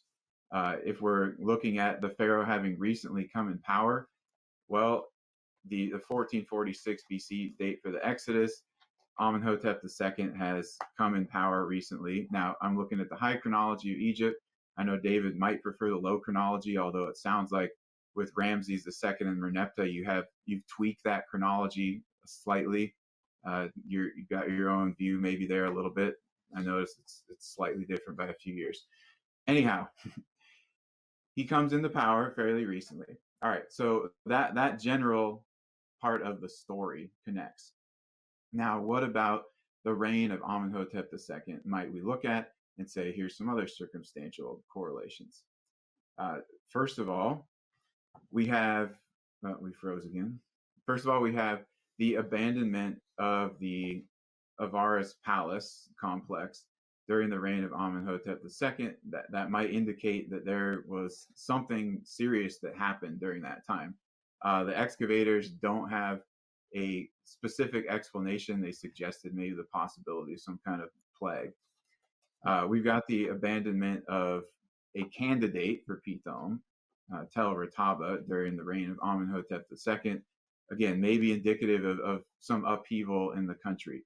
Amenhotep II on the Memphis and Amada Stele talks about this campaign into Canaan, which is basically a slave raid. He claims that he takes back over 100,000 of these people from Canaan. Maybe he is trying to repopulate his slave supply, or at least tell people like he saved face, he retrieved them, or he replenished them. In his text, he's very, very braggadocious. Now, other pharaohs were, of course, too, but you can see maybe the stubborn and proud nature of this Exodus pharaoh there. We might also look at something like the Western Karnak stele of Amenhotep II, which has got this strange order where he says that all the images of the gods, and specifically naming Amun-Ra, to be destroyed. He seems angry at these images or at the gods themselves for doing something. Well, if they've completely failed in protecting Egypt during the Exodus plagues, I can understand that. Atenism starts popping up not too long after his time, which, all right, maybe that connected more to economics, I don't know, but there could be some kind of religious upheaval that spurs that movement. And then we have Amenhotep II destroying or usurping Hatshepsut and some of her cartouches. And so he seems to have an issue with her. What did she do to offend the gods or the order of Egypt? Some have suggested that she was the princess or the daughter of Pharaoh who rescued Moses from the Nile in Exodus chapter 2 and raised him. And so she would have this negative association with someone who caused all these problems on Egypt. So that, from an Egyptian perspective, that would be, or from a Pharaoh of the Exodus perspective, that would be some of the main things that I would bring up. I don't want to talk about the wandering or the conquest here, because I think we're going to discuss that a little bit more in depth later. Your thoughts, David? Thanks for laying that out, Titus. Well, there's a lot there. My first concern is the snuck premise, which he sort of alludes to a little later on, but his dependence upon a high chronology that has been disproven now for over 30 years. And I think that's a really serious problem. I think this is a really, really serious problem. Because when we look at, say, the reign of Buriash II of Babylon, Assyriologists are in complete agreement that his reign was from 1359 to 1333. He sends two Amarna letters, one to Amenhotep III, one to King Tut. This pegs the accession date of Amenhotep III to 1389, which means the accession of Amenhotep II has to have been in 1425. So you can either have the 1446 date, or you can have Amenhotep II as king of the Exodus, but you can't have both, essentially. Holding both at the same time is impossible. Second. Okay, let's talk about the snuck premise. Debates are won and lost by snuck premises. A snuck premise is a hidden premise in an argument that is assumed to be true, but over which the entire argument hinges. Ben Shapiro uses snuck premises all the time in his debates. For example, Shapiro may say that socialists should have no say over his money. Well, the snuck premise is the assumption that individuals can own money. A socialist might argue against the premise of private ownership. Snuck premises can be very difficult to detect, and failing to detect a snuck premise can lose you a debate. Manetho. Comes down to which Manetho. There's 4 versions of Manetho, each of which name a different king of the Exodus. The one you quoted, Josephus's version, names Amenhotep II, and I'll give you that one's Amenhotep II. But then we got Eusebius's version that claims Akhenaten as king of the Exodus. You got Africanus's version that lists Ahmose I as king of the Exodus. And then you have Theophilus the Theophilus' version of Manetho that names Tutmosis IV as king of the Exodus. 4 different versions. Which one's the correct one? Well, given that Manetho is a 3rd century BC Egyptian priest, chances are likely that none of them are the original. That this priest, Ptolemaic priest, wouldn't have cared, and this is the editorial glossing of later Christian and Jewish writers. And this is just basic lower text criticism here. This is nothing extraordinary. Also, using Manetho against an Egyptologist was probably not the smartest move. He should have at least looked this up in the Loeb edition of Manetho to fact-check this to see if there were other text variants before using this as evidence. So, your use of the 40-year criteria for Amenhotep II's predecessor, I think lacks biblical warrant. You're using Exodus 4:19 to say that, hey, Moses, go back, the Pharaoh is dead. But that's not what the text says. The text says that all the men that wanted your life are dead. Men, plural. Because of that phrasing, the Pharaoh, predecessor of the Exodus Pharaoh, did not have to be the last man standing. It could have been a powerful vizier, a general, a powerful courtier. It could have been all sorts of other people. The text does not say Pharaoh here, and that's really, really important. And it uses the plural of man. So it is true that many people wanted Moses dead, not just one. Your citing of the abandonment of the palace at Avaris is not actually indicative of a greater abandonment. Now, this is not actually relevant to your argument. And the reason why it's not relevant to your argument is because Egyptians lived in the palace. Who cares if Egyptians abandon the palace? The fact is we have constant occupation during that time in the Semitic district. So we have evidence that shows that the Semitic population was still there all the way through the reign of Amenhotep II. This is an exodus of Semitic people, Amoritic Semites, not of Egyptians.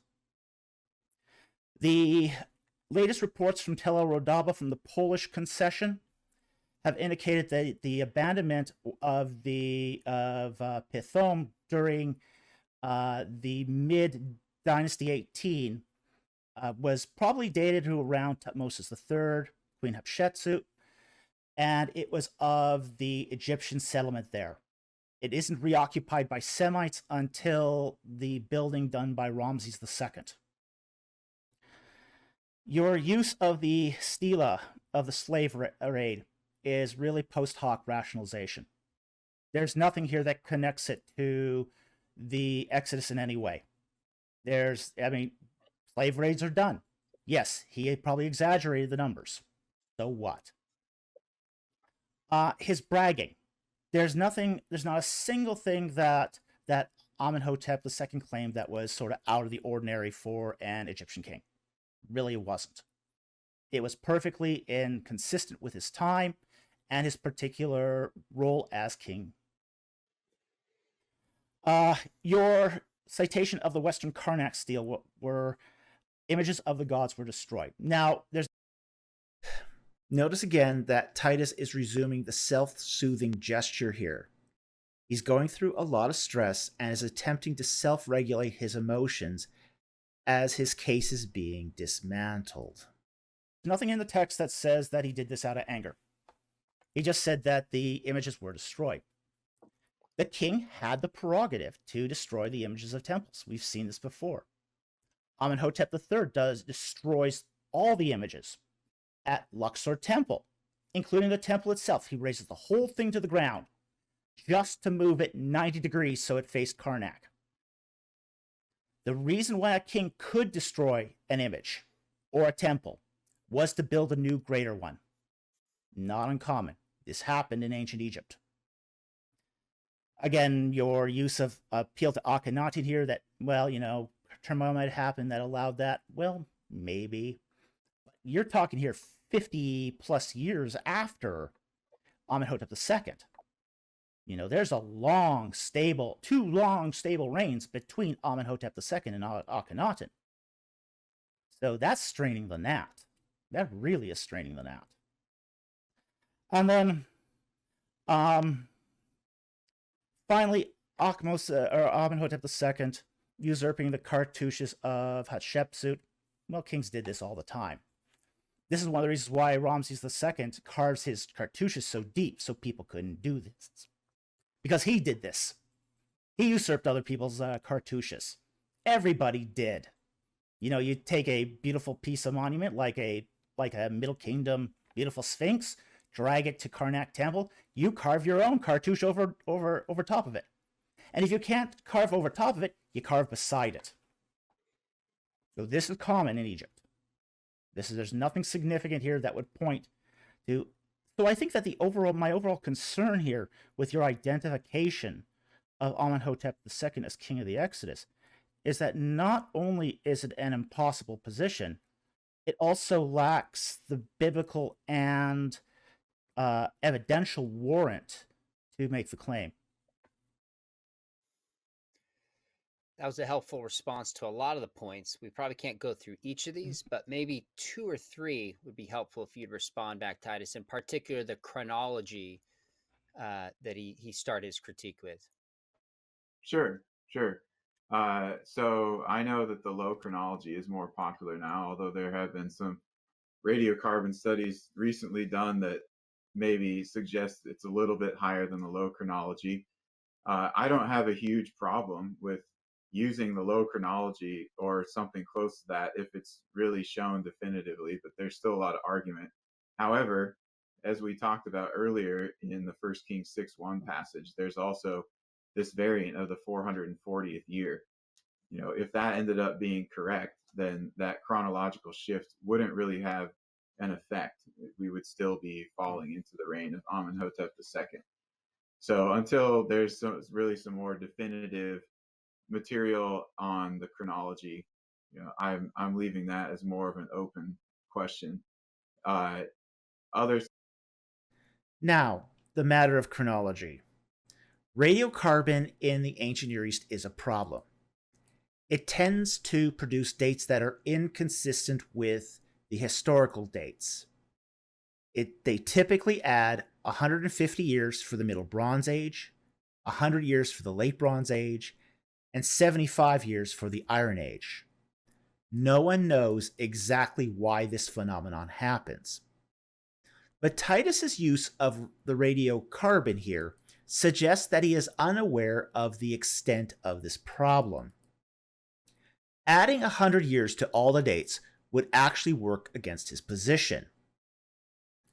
Furthermore, he exaggerates the debate over the chronology of Dynasty 18 and 19, which are less controversial than other areas of Egyptian chronology. Unlike other kings lists in Mesopotamia, the reign of Bernaburiash II has universal agreement. Low, mid, and high chronologies all give the same dates for his reign, because the Kashite dynasty has a lot of synchronisms that independently anchor his dates. This is why no Egyptologist has used a high chronology for the New Kingdom in over 30 years. And a lot has changed in chronology in just the last 10 years. Computers have revolutionized chronology, bringing us chronologies that are more accurate and less error-prone than ever. Today, the best chronologies are a low chronology for Dynasty 18 and a middle chronology for Dynasty 19. And the dates are extremely unlikely to move 25 years earlier, given the synchronisms we have, tying Egypt to the rest of the ancient Near East. In short, computer analytics has proven that the high chronology is no longer viable. It's impossible. It is internally inconsistent. Titus has no clue about chronology or the scholarly literature here, so he's leaving it an open question. I probably could have ground him down on this question, but it probably would have looked argumentative and gone over the heads of the audience. So this was one that was sort of best to let go.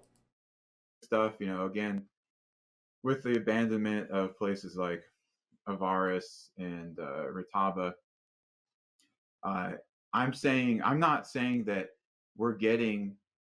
I'm not looking for a complete abandonment of every city and saying that's reflective of the Exodus. I'm looking for upheaval in the country, and specifically maybe something targeted at the Pharaoh that caused the reaction. Now, there haven't been enough excavations at Tel El Daba to really tell us what's going on with the Semitic town, so to speak, during the rest of the 18th dynasty. We just have more clarity on the palace. The Temple of Seth might have remained in use. It's still unknown. Now, this is factually incorrect. The palatial and Semitic districts are among the most excavated areas at Avaris, and they've been excavating there for 40 years. These excavations are also well published. There are over 30 large volumes of field reports from Avaris, and we find evidence of constant occupation in the Semitic district from the Middle Kingdom all the way through to mid-Dynasty 19. As for the Temple of Seth, BTAC is very clear that the temple ceased being used in mid-Dynasty 19. But again, you have to pick your battles. You can't challenge him on everything in a debate. Taba, the recent report that I have that I read the article on, they're putting it in Amenhotep II's reign. But again, this is not, the crux of the issue. He brought. Okay, I cited my source for the mid-Dynasty 18 abandonment, which was the Polish concession excavating at the site, which was assigned the abandonment to Thutmosis III or Hatshepsut. However, Titus did not give us his source, nor did he address the issue that this was an abandonment of an Egyptian village, not a Semitic village. Up various other points there, which I think are valid arguments to make. I'm not saying that any one of the points that I make is, again, the crux of an argument. I'm looking at circumstantial things that may connect to it, that seem to connect to it. We've got a different interpretation of how to look at the text of the Bible and some of those numbers. I mean, Exodus 2:23 does say that the king of Egypt has died. So that's what I'm getting the part from when God's starting to address Moses. I know that later in chapter 7, he says, all the men seeking your life are dead. Yeah. Titus again concedes most of the remaining points, and he tries to make Exodus 2:23 his warrant that the king died after 40 years. But the text does not say that. There could have been many years between the death of the king and the return of Moses, putting in doubt whether or not the king had to reign 40 years before the Exodus Pharaoh. And he probably just misspoke when he said chapter 7 instead of chapter 4 that, quote, all the men seeking your life are dead, end quote. However, he fails to really engage the issue. How can you claim that the predecessor of the Exodus king had to have reigned 40 years when nothing in the Bible gives that warrant? Without that, the early date of the Exodus has no solid criteria for deciding who the king was. This is why they tenaciously cling to this criterion, even if it lacks biblical evidence. Yes. But there was the earlier passage that I'm looking at in terms of the Pharaoh specifically there. So I understand your objections, and the main one I think that needs to be dealt with is the high chronology, the low chronology, something in between, and we really need to figure out, exactly what the years are at some point. So if I understand correctly, and then jump in here, David, your point, David, was that Assyriologists are in agreement on this higher chronology. Titus, you're saying when it comes to the archaeological record, it is not as settled as people think that it is, more of an open question. And if that variant on 480 years is 440 years, then Amenhotep II would fall within the case that you're making anyway. Well, is that fair? Correct. Go ahead, David. Well, even if you do grant the 440 of the Septuagint, and with the low chronology, that would put the Titus's Exodus date at 1416. Okay, so there's going to be some issues even there, because his circumstantial case starts falling apart at that point too, because that slave raid is in the 9th year of Amenhotep II. So there's going to be some issues there. Yeah, absolutely. That one you pointed out would have to be tossed out. I agree with that. The others, they're not as specific to the very beginning of the reign. Okay, I admit here my math was a bit wonked. I should have said 1406 BC, not 1416 BC. However, relying upon the Septuagint would wreck his circumstantial case. And it's not just the year 9 stela of Amenhotep II that's a problem. If, for the sake of argument, we assume that Moses' 40 years in Midian was a literal 40 years and not an idiom, we have to do some of our own math with regards to where they place the various events. If the Exodus takes place in 1406, Moses flees in 1446 BC, and Amenhotep II comes to the throne in 1425 BC. This means that the so-called oppression pharaoh could not have reigned for the entirety of the 40 years while Moses was gone. Tutmosis III would have only reigned 21 of Moses' 40-year exile. This would refute the necessity of the oppression king reigning 40 years prior. But we should also note that this is also a problem for the high chronology with the 480 years of the Masoretic text as well. We are told that the Exodus is in 1446 BC, and Moses flees in 1486 BC, but according to the early daters, Amenhotep II came to the throne in 1456 BC.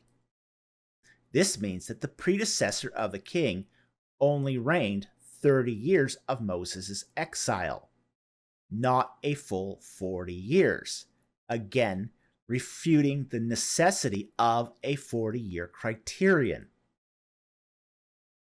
We have to emphasize that the text states that Moses was in exile for 40 years, whether that 40 is an idiom or an actual count, not that the oppression king had to reign 40 years prior to the Exodus king. This is just sloppy exegesis. Holding to this criteria creates an inconsistency that is difficult to reconcile. So common sense tells us that this criterion is nonsense, and not even the early date supporters actually believe it. But again, I prefer the higher chronology there. But I think there's an overriding issue here, is that Titus is making a holistic argument. He's making a holistic argument, which is that you gather a whole bunch of various items, and then you say that taken all together, the sum of the items is greater than each individual item.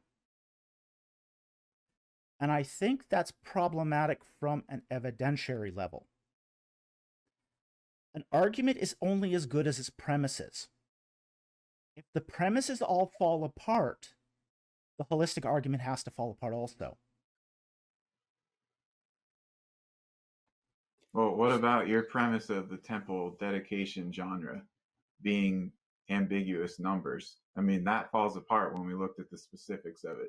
No, it didn't. But I wouldn't throw out your entire argument. No, it didn't fall apart. What are you talking about? 720 years exactly, almost. Look, the numbers are either exact or they're not. There's no such thing as exact almost. This is nonsense. And almost 400 years exactly? It's not 400 years almost exactly. It's off by 50 to 80 years, plus or minus 50 years. That's not an exact number. That makes it an idiom. Okay, so both of you are making holistic arguments, I think, just from different points and for different reasons. Where we differ is on the strength of the particulars that make up the case. I'm making an inductive argument. I think. I'm making clarify why. Okay. Here's the thing. When you make an inductive argument, you take all the evidence, including the counterfactuals. Okay? Everything has to be thrown in an inductive argument. So you weigh the good and the bad. What's in your favor? What isn't in your favor? You have to take a broad approach. You just can't cherry pick the data.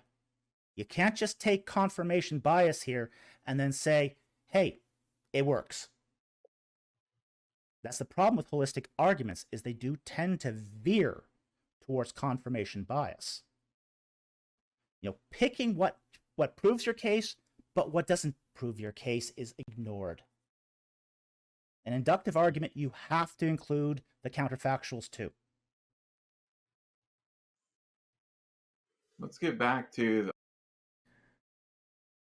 I didn't explain this as well as I could have. With an inductive argument, you not only take all the evidence, but then you do a probability assessment. With a holistic argument, you select a small number of facts, then make a plausibility claim. So an inductive argument needs stronger premises in order to arrive at a probability that is greater than 50%. the archaeology of some of these cities, specifically Okay. Avaris and Ramses. And David, can you reiterate just some of the basics of the archaeology at Ramses, Contir, Tel El Daba that you see as correlating with Ramses II in Exodus? Okay. Tel El Daba is the city of Avaris. It was begun in the 11th dynasty. It was conquered by Akhmos I at the beginning of Dynasty 18, at which point it became, it was still a Semitic city right up through until mid-Dynasty 19. Early in Dynasty 19, the city of Pi-Ramses was begun on the site of Contir. These are two sites that are separated by 2 kilometers. Once the city of Avaris was abandoned mid-Dynasty 19, the port called Peru Nefer remained in operation until roughly Dynasty 20, in which case both the port and the city of Pi-Ramses were abandoned. So that's it in a nutshell. All right, so Tel El Daba was actually founded in the 12th dynasty, not the 11th. Well, But it's in the 11th. Yeah, it was founded in the 11th, but go on. Not according to Bitak and his team's reports. We have an agrarian settlement there in the 11th dynasty, but go on. Okay. Bitak is clear that the site goes back before Dynasty 12, although not as a planned settlement. A 5-minute search on something other than Wikipedia would have allowed him to find that. Bitak writes, quote, "Probably already in the Heracleopolis period existed an estate of King Keti with the name Hut-Roti Keti. Okay? Keti dates to the 9th or 10th dynasties, so this is long before Dynasty 12. So my main question was connecting to not just the establishment of the city, but what do you see as some kind of abandonment or exodus connected evidence in the archaeology of Contir? Of Contir? Yeah, of Pi-Ramses, yes. Pi-Ramses was abandoned at the end of Dynasty 20, when the capital was moved to Tanis. Yes. All right. Sorry. Then I misunderstood because I thought you were saying something about an abandonment there during the reign of Ramses II. That was Tel El Daba. That was Avaris that was abandoned. What's the evidence of it being abandoned? It was turned into a cemetery. The city was turned into a cemetery for Pi-Ramses. So essentially, it was the whole site was turned into a cemetery except the port. So you're saying that those 19th dynasty Asiatic burials there, that's the abandonment of Avaris? I'm saying that the 19th dynasty Asiatic burials, and I don't know what you mean by 19th dynasty Asiatic burials, because we have mostly evidence of Egyptian burials in the 19th dynasty. The Asiatic burials are 18th dynasty. Well, we have those sheep and goat and 2 dog and 2 bull burials that are 18th dynasty, but the 19th dynasty ones I'm referring to are things like those slipper mask ceramic sarcophagi like we see in southwest Canaan, also infant jar burials, and then instances where the deceased is holding a scarab in their hand. You're not getting full. Hang on, David. Let him finish.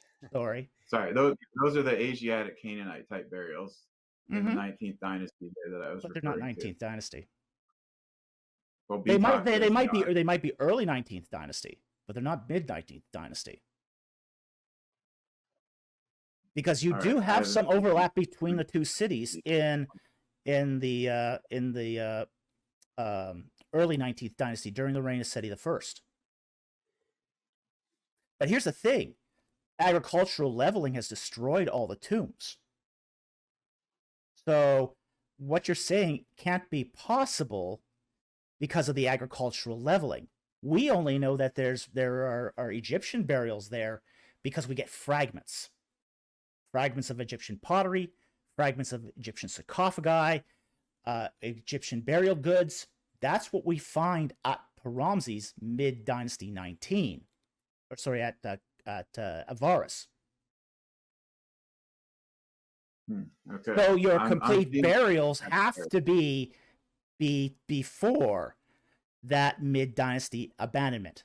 They have to be before, if they are, say, a complete Semitic burial. Because agricultural leveling has even demolished most of the Palace of Horemheb. And he's definitely Dynasty 18. Mm-hmm. Right. There's certainly difficulties with the archaeology there. Now, Titus asked about the 19th dynasty Asiatic burials. Okay, this is one of those places that I know what he said was a distortion of what was written in the field reports.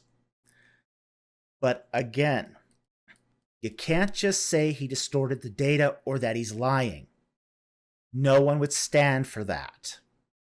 Yet, this is a battle I had to take on, because if I conceded the point, it would show that Semitic occupation took place conceivably after the city was abandoned.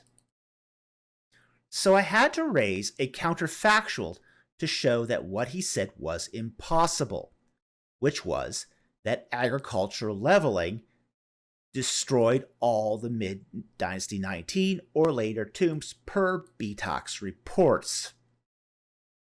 This means, and what we mean by agricultural leveling, is that farmers tilled up the entire area to plant crops, destroying any tombs in the process.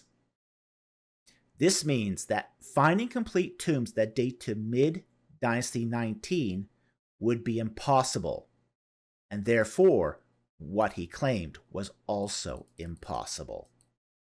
Because of all that and the amount of material that's recovered. Titus, maybe lay out for me some of these cities. Ramses, you said Heliopolis, Pithom, if I said it correctly. Mm-hmm. What problems you think this potentially raises for a 13th century dating, and or why you think it points towards a 15th century dating? What's your conclusions about the archaeology on these sites? I don't actually see any necessary problem with the archaeology of those sites for the 13th century, nothing that would disqualify it, so to speak, because it's not as if the text tells us that these cities were, completely abandoned, or they weren't, or something happened. We just know the Israelites lived there and then they left, and they weren't the only people living there. There were Egyptians there, there were other Semites there.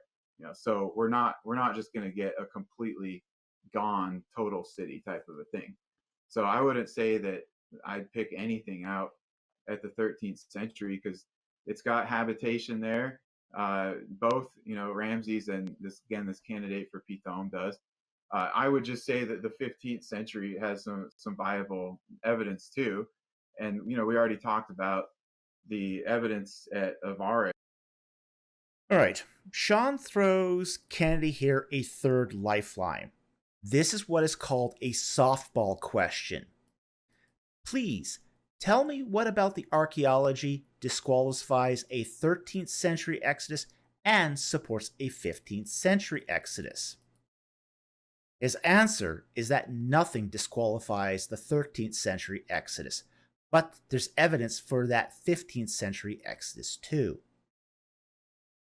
That's a baffling response. For those sitting on the fence, it's an admittal that both positions work archaeologically. So given all the problems with a 15th century date, why not just decide in favor of a 13th century date? This was a serious tactical error. For the 18th dynasty, habitation there, and then of course the abandonment of the palace in Amenhotep II's time, and I mentioned Rataba also, which is a candidate for Pithom. Heliopolis I only brought up because it appears in the Septuagint of Exodus 111, and so maybe it's preserving the original writing, that text. It's a variant, we don't know for sure, but Heliopolis is an interesting case. We do have a lot of public building or state building projects done there during the time of Thutmose III, who I would suggest is this pre-Exodus Pharaoh, this enslavement Pharaoh. And so, I don't know if Israelites built there at that time or not, because we don't have any Egyptian text that tells us that. It doesn't ever specify Israelites built this thing. They didn't get to that level of talking about tribes. But it does connect, it's not contradicting the idea that there's building being done at these cities during this, pre-15th century Exodus time.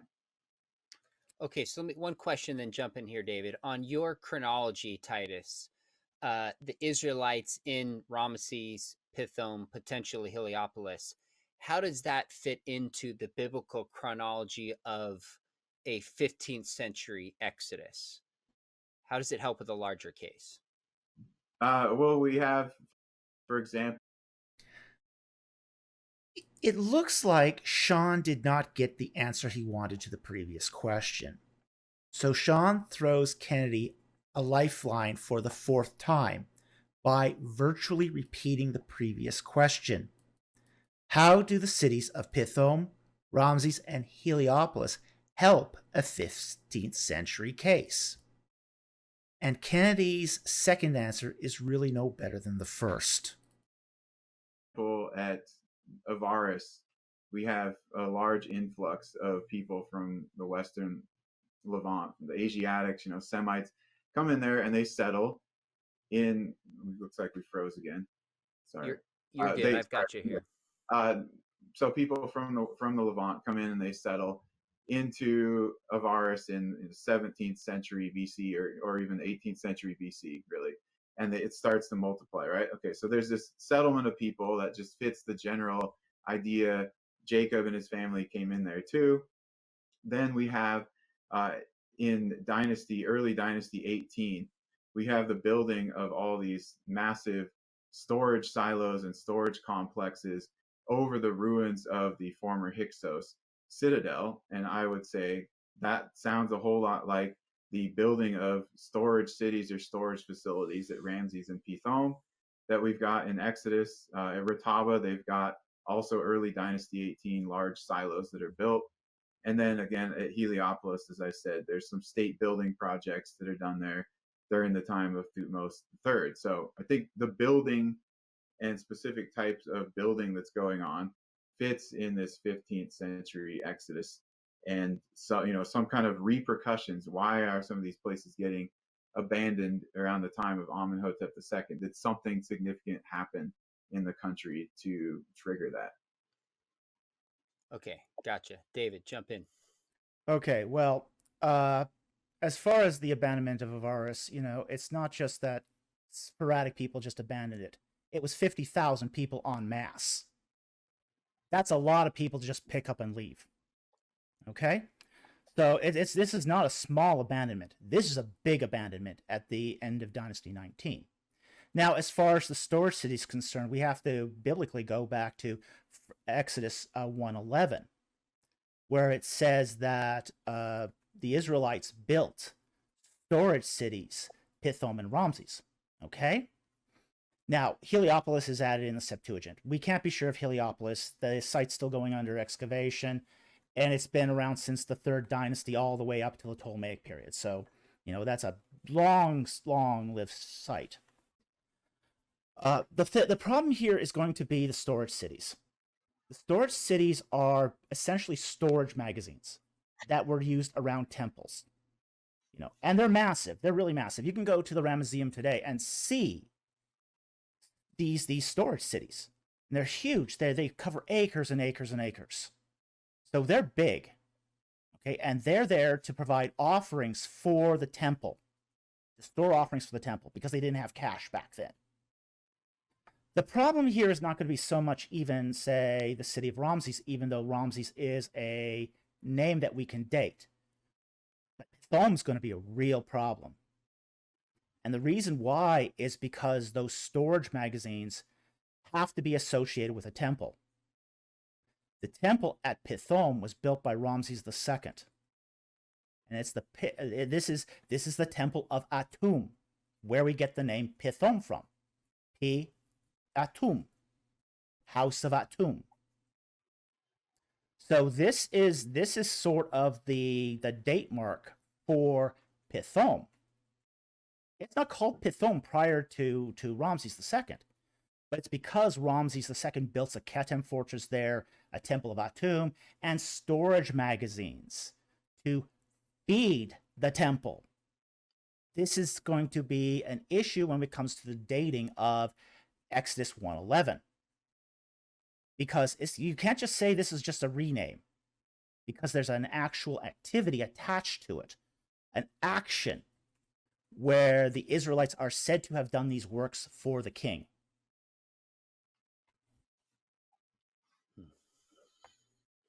All right.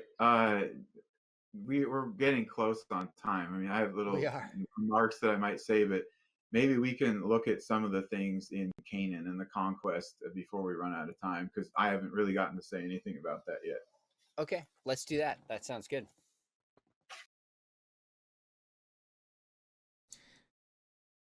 Kennedy wants to advance his agenda since time is running out.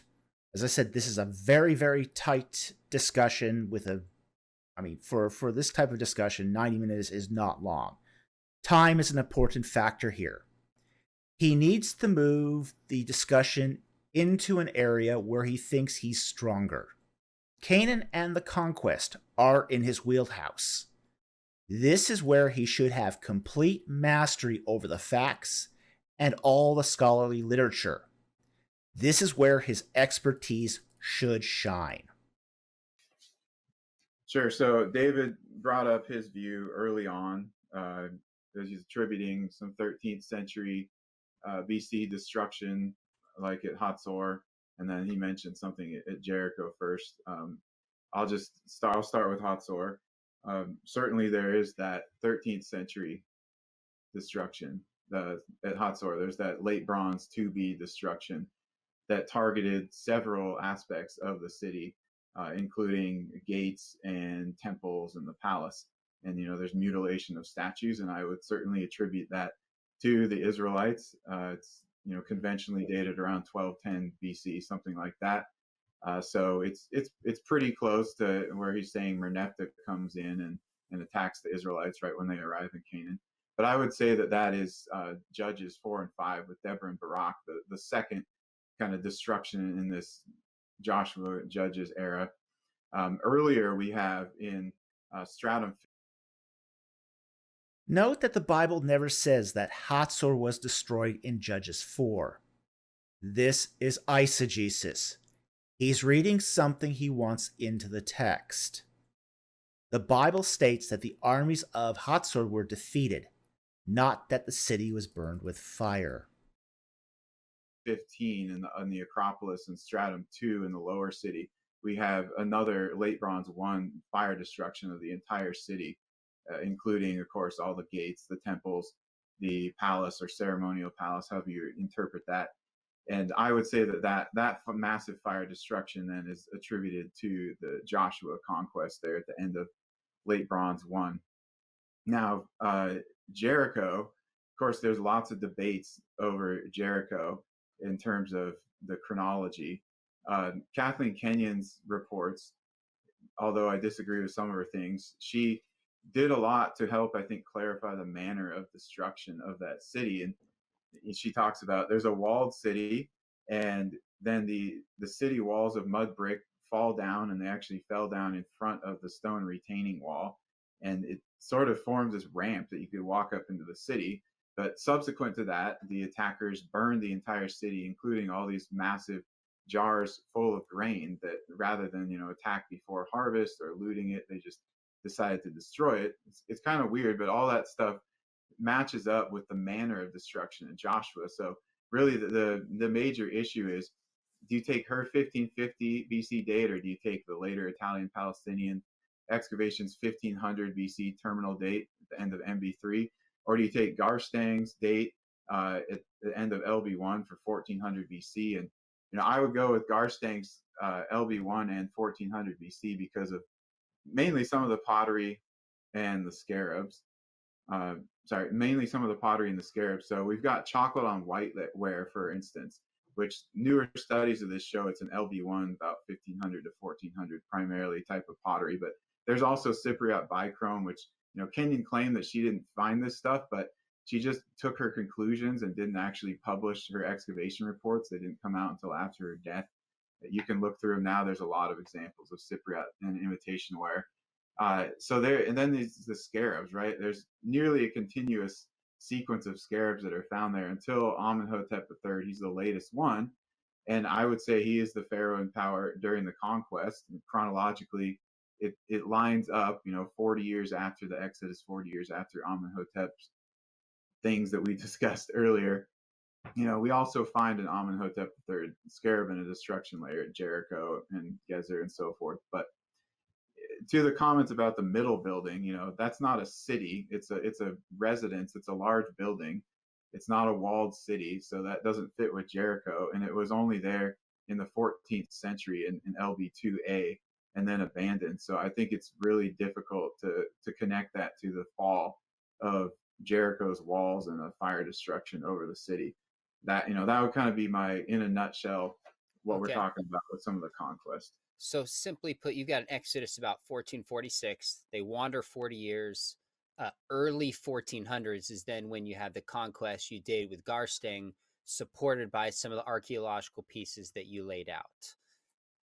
David, your thoughts? Okay, let's start with Hatzor. He really only brings up one point about Hatzor, which is the destruction in Stratum 2. Really, it is at the end of Stratum 3, the beginning of Stratum 2. So it's not really considered part of Stratum 2, it's considered part of Stratum 3. And all the archaeological reports for Hatzor state this. So essentially no, that's not excavated there. You're wrong on this. Well, Hesse seems to disagree with you then. And so does Yedin. Both Hesse and Yedin are major publications regarding Hatzor. Titus doesn't seem to have read the literature associated with the destruction of the city. Now, this is a winner-takes-all issue for the early Exodus date position. Strata 3 is a Middle Bronze 2B strata. Strata 2 is Late Bronze 1. And the destruction layer is between the two. For the early Exodus to have any hope at all, Titus must connect that destruction layer to Strata 2. No, Yadin's reports say that, and so do the renewed. She's quoting Yadin here in his 1975 article, or is his book. He's basically saying Stratum 3. stratum 3 to stratum 2 is where the destruction layer is taking place. You may have excavated there, but you obviously haven't read the reports. Stratum 2, as you just said. Mm-hmm. Stratum 2, as you just said. And I said stratum LB1. 3 to stratum 2. Well, he talks about destruction. That destruction layer is at the end of a stratum. That destruction layer is at the end of the Middle Bronze 2B period. You don't begin a period with a destruction. You end a period with a destruction. That's why the destruction layer is attached to stratum 3, not the beginning of stratum 2. This is basic archaeology. Okay. Let's move on. Let's move on to Jericho here. You got archaeology, man.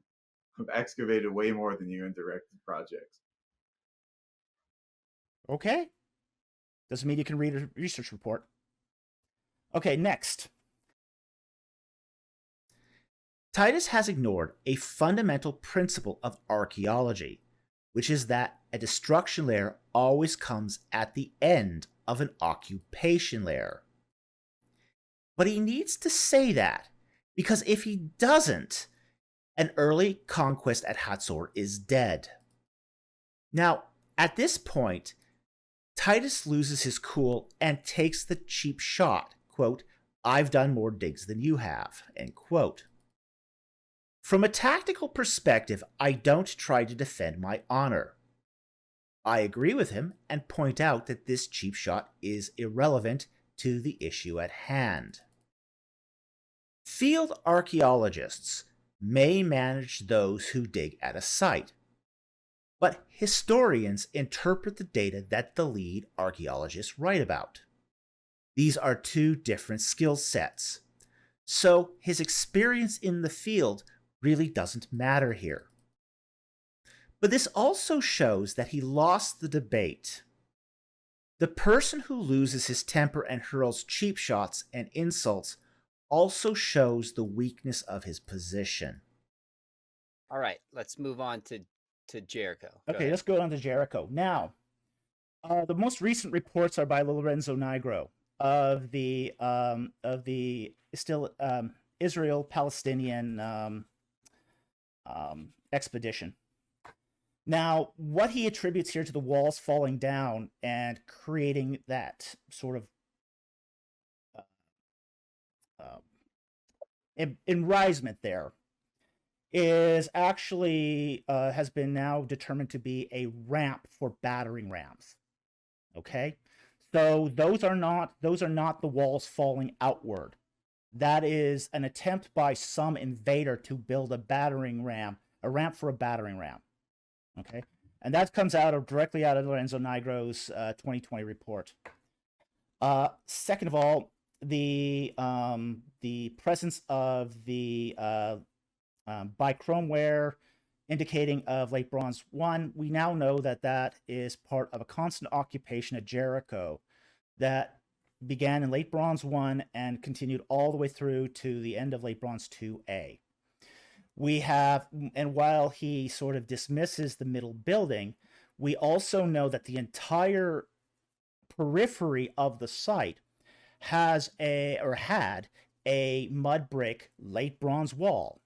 We also have essentially a cuneiform tablet there that dates to Late Bronze 1, which indicates that there was at least a palatial or administrative center there. And the reason why we don't find more extensive ruins there in the Late Bronze was because the whole site was leveled for rebuilding during the early Iron Age, Roman and Byzantine periods. And we can even find evidence of this in the Bible. 1 Kings 6:1 says that, sorry, not 6:1, 1 Kings 16:34, I believe. Hiel the Bethelite basically lays out the foundation, levels the foundation of Jericho to rebuild upon it. So we even see this in the Bible. It's there in the Bible. As far as there being no walled city in Late Bronze 2A, that's pretty much old news. That's old reports. The latest reports basically say that there was constant occupation there. And frankly, this explains the presence of the scarabs. This explains the presence of the bichromeware. at least and the occupation of the city there until, including the cemeteries. You can't have a late bronze town without a late bronze cemetery without a late bronze town. Okay, doesn't make sense to just bury your dead in the middle of nowhere. Okay, so we've got here a constant occupation from late bronze 1 to at least the end of late bronze 2A, and late bronze 2B. Those layers have been removed by site leveling, and this is all in the latest report by Lorenzo Nigro.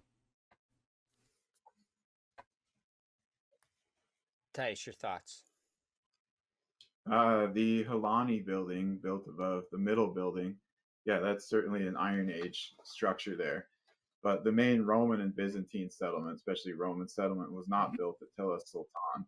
It was elsewhere. The entire late Bronze Age didn't just disappear from the site. You know, if it was there, froze again. If it was there, it didn't just all disappear from the site. That's not a phenomenon we see. Part of the site did get bulldozed, but we have continuous stratigraphic layers that we can look at.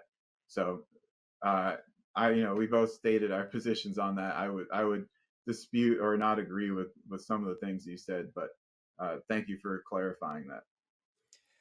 All right, let me jump in here for sake of time. We got a few minutes left. I'm going to have each of you in a minute just kind of give any final thoughts, position you didn't put forward, maybe an argument you didn't respond to. But I'm curious, and either of you can comment on this. Is this disagreement here one that's newer throughout the church? Has there been a range of different views that have been debated? What's the historical sense of this debate? Are one of you in the mainstream? That's what I'm trying to get at, historically speaking. I know that's not exactly your lane, but either of you jump in here. David, what's your sense historically of how Christians and Jews have approached this? Okay, well, it really wasn't an issue until the mid-19th dynasty, or sorry, not 19th century, 19th AD. Century, yeah. 19th century AD. During the 19th century AD, we find this huge debate going on, and you can even look this up in the newspaper articles. The first time, say, the late Exodus view was proposed was around 1850 by C.R. Lepsius.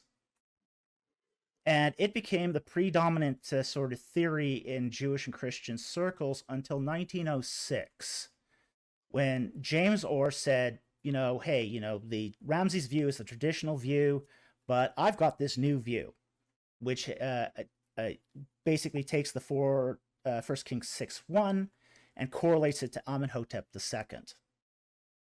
So that's where the early date of the Exodus, the modern version of the early date of the Exodus, begins, is in 1906.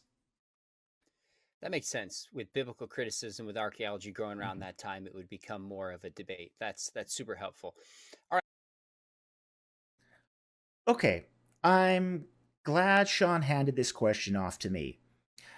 Now, he's probably expecting that, or at least hoping that I might not have had an answer to this. But good scholars not only know what they believe, they also know where their beliefs originated from.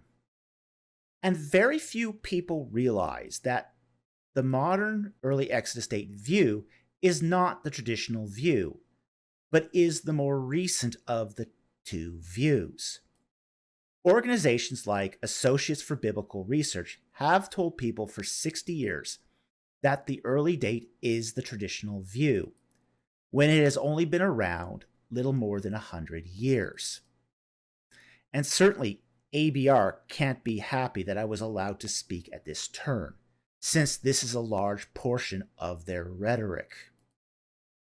All right, for sake of time, I'd love to hear. Let me ask you this, Titus, one more, and then I'll give you your final thoughts.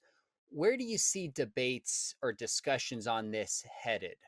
What work still needs to be done? I think that we're going to continue along. I think we're going to continue along in the same discussion, because textually, I don't think people are going to come to an agreement. It's an issue of your foundational hermeneutics. So really, it's going to be what continues to be found archaeologically, and does it look like it's supporting or contradicting one or the other view, or maybe even something in between. And I think that eventually we'll come up with a really clear answer. And so I really hope that we continue finding material that clarifies this for everybody. That's great. All right, let's get just some final thoughts. If there's a point that you want to make, Dr. Falk, maybe a response you didn't give out there, or a piece that advances the 13th century Exodus. Final thoughts on this conversation. Okay. Given how the debate progressed, I repurposed what I had prepared for my opening remarks, although I had to change it on the fly. So I wanted to affirm the importance of Scripture, the reality of an historical exodus, and affirm inerrancy and that the Bible agrees with history. I did this to try to remedy some confusion among early date believers who have been told that the early Exodus date is the only position that affirms the Bible. My thoughts are that the more evidence we have, the better. And take it all. Good, bad, the ugly. My belief is that we have to hold to the importance of Scripture, take Scripture seriously. It's an important historical source. I believe in a historical exodus.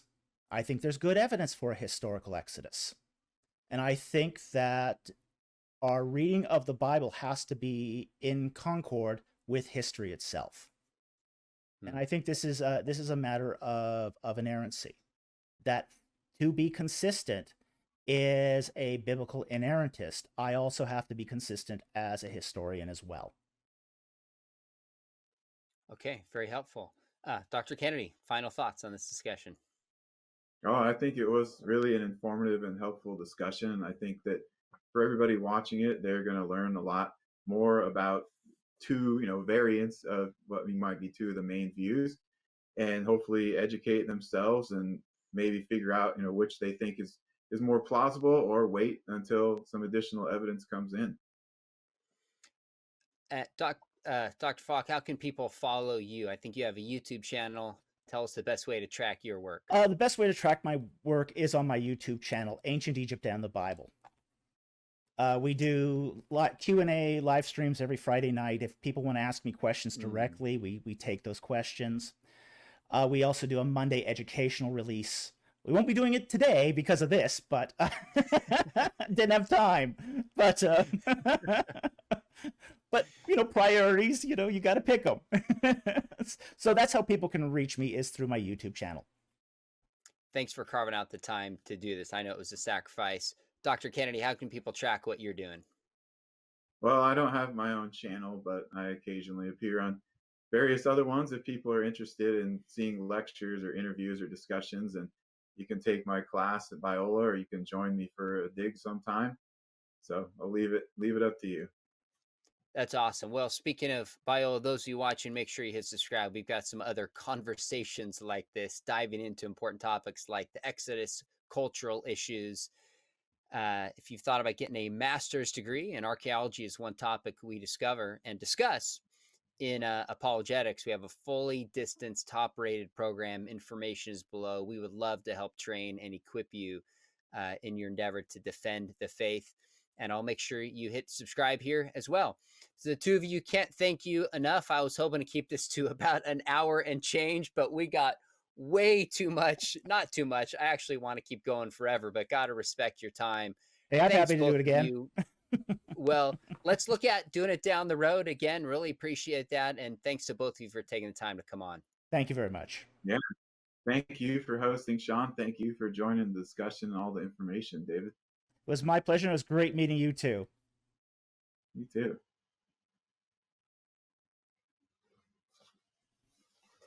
All right. You Awesome. guys are good. We got it. Got a great recording. Don't worry about those freezing things. I'll slightly edit that out. That was minor. Yeah. Sorry. I don't know why that happened, but no worries at all. That's small. I think this was super helpful. I think it's next week. I'll send you guys the link and you can use it big or small, however you want to. I'll probably cut some small clips and use it. But this was super interesting. I learned a ton and appreciate it. Thanks to both of you. Well, thank you very much for having me. Yeah, all right, thank guys. you, Sean. Yeah, all right, we'll take do care. It again with both of you. Thanks. Have Thanks, a great fellas. day. See ya. Bye-bye. You got it. Make sure I got this. So, That's the end of the video, but not the end of the saga. The debate was released on November 19th, 2022, and on November 25th, the comments were turned off. And then on November 26th, the video was deleted altogether. A day later, McDowell posted the following comment on his community tab. Last Friday, I hosted a discussion on the Exodus with Titus Kennedy and David Falk. As with all videos on my channel, the goal was to have a charitable conversation and bring clarity on why scholars disagree on the dating of the Exodus. I left it up for a full week for people to watch, but decided to take it down last night. And the simple reason is that it accomplished neither of the goals of this channel. No one pressured me to take it down. It had nothing to do with the content of the video in terms of who won and who did not win. It simply did not advance the ball for the entire reason I started this channel on YouTube. Substantive, charitable conversations. The comments were not gracious, and it only served to further divide people, unfortunately. I can certainly learn a lot about better moderating conversations and will improve moving forward. I understand that some of you may be upset if you are watching the video and not able to finish, but I hope this explains at least why I took it down. McDowell stated that discussions on his channel had two goals, to be substantive and charitable. To say that the conversation accomplished neither goal and did not advance the ball is an insufficient explanation. While many may disagree with the bluntness of my tone, there is no question the discussion brought, quote, clarity on why scholars disagree on the dating of the Exodus, end quote, and why the conversation was, quote, substantive, end quote. On November 28th, Sean became aware that I had a copy of the debate, and I was intending to repost it. Later that afternoon, I received an email from an academic email account, not from McDowell, pressuring me that I should let the matter die and not repost the debate. On November 29th, McDowell made the following public statement, which he also copied to me in an email. Thanks to everyone who commented here. I have been thinking about this and decided to send an email to Dr. Falk with this statement. I hope it brings some clarity. Lessons learned by me, gonna move forward and do better. Hey, David, I have been thinking about this a lot, reading a few comments, and I think I owe you an apology for pulling down the video without contacting you first. I should have also released the statement sooner so that there was no confusion about why I did so and clearly left room for speculation. As I mentioned in the statement, no one pressured me to do this. I did it because of the larger goal of my channel, but obviously didn't think through the best way to do so. It sounds like you have a copy of the video and are going to use it on your channel, which is fine by me. I'm still learning how to navigate YouTube and can only learn from this and move forward. Thanks. Now, I am always eager to forgive, but this is not an apology. Quote, I think I owe you an apology, end quote, is not the same as I apologize. This is like saying, I think I owe you a thank you, or I think I owe you $1 million. But that's not the same as saying thank you or giving you $1 million. It's an admittal that he had been caught using statements that were inconsistent. A statement of public contrition, not an apology or any true sign of remorse or repentance. I think Sean's comment that, quote, no one pressured me to do so, end quote, is a repeated refrain that demands some comment. I have been pressured not to repost the debate. So I'm having a difficult time believing he didn't experience at least some pressure by somebody to take the debate down.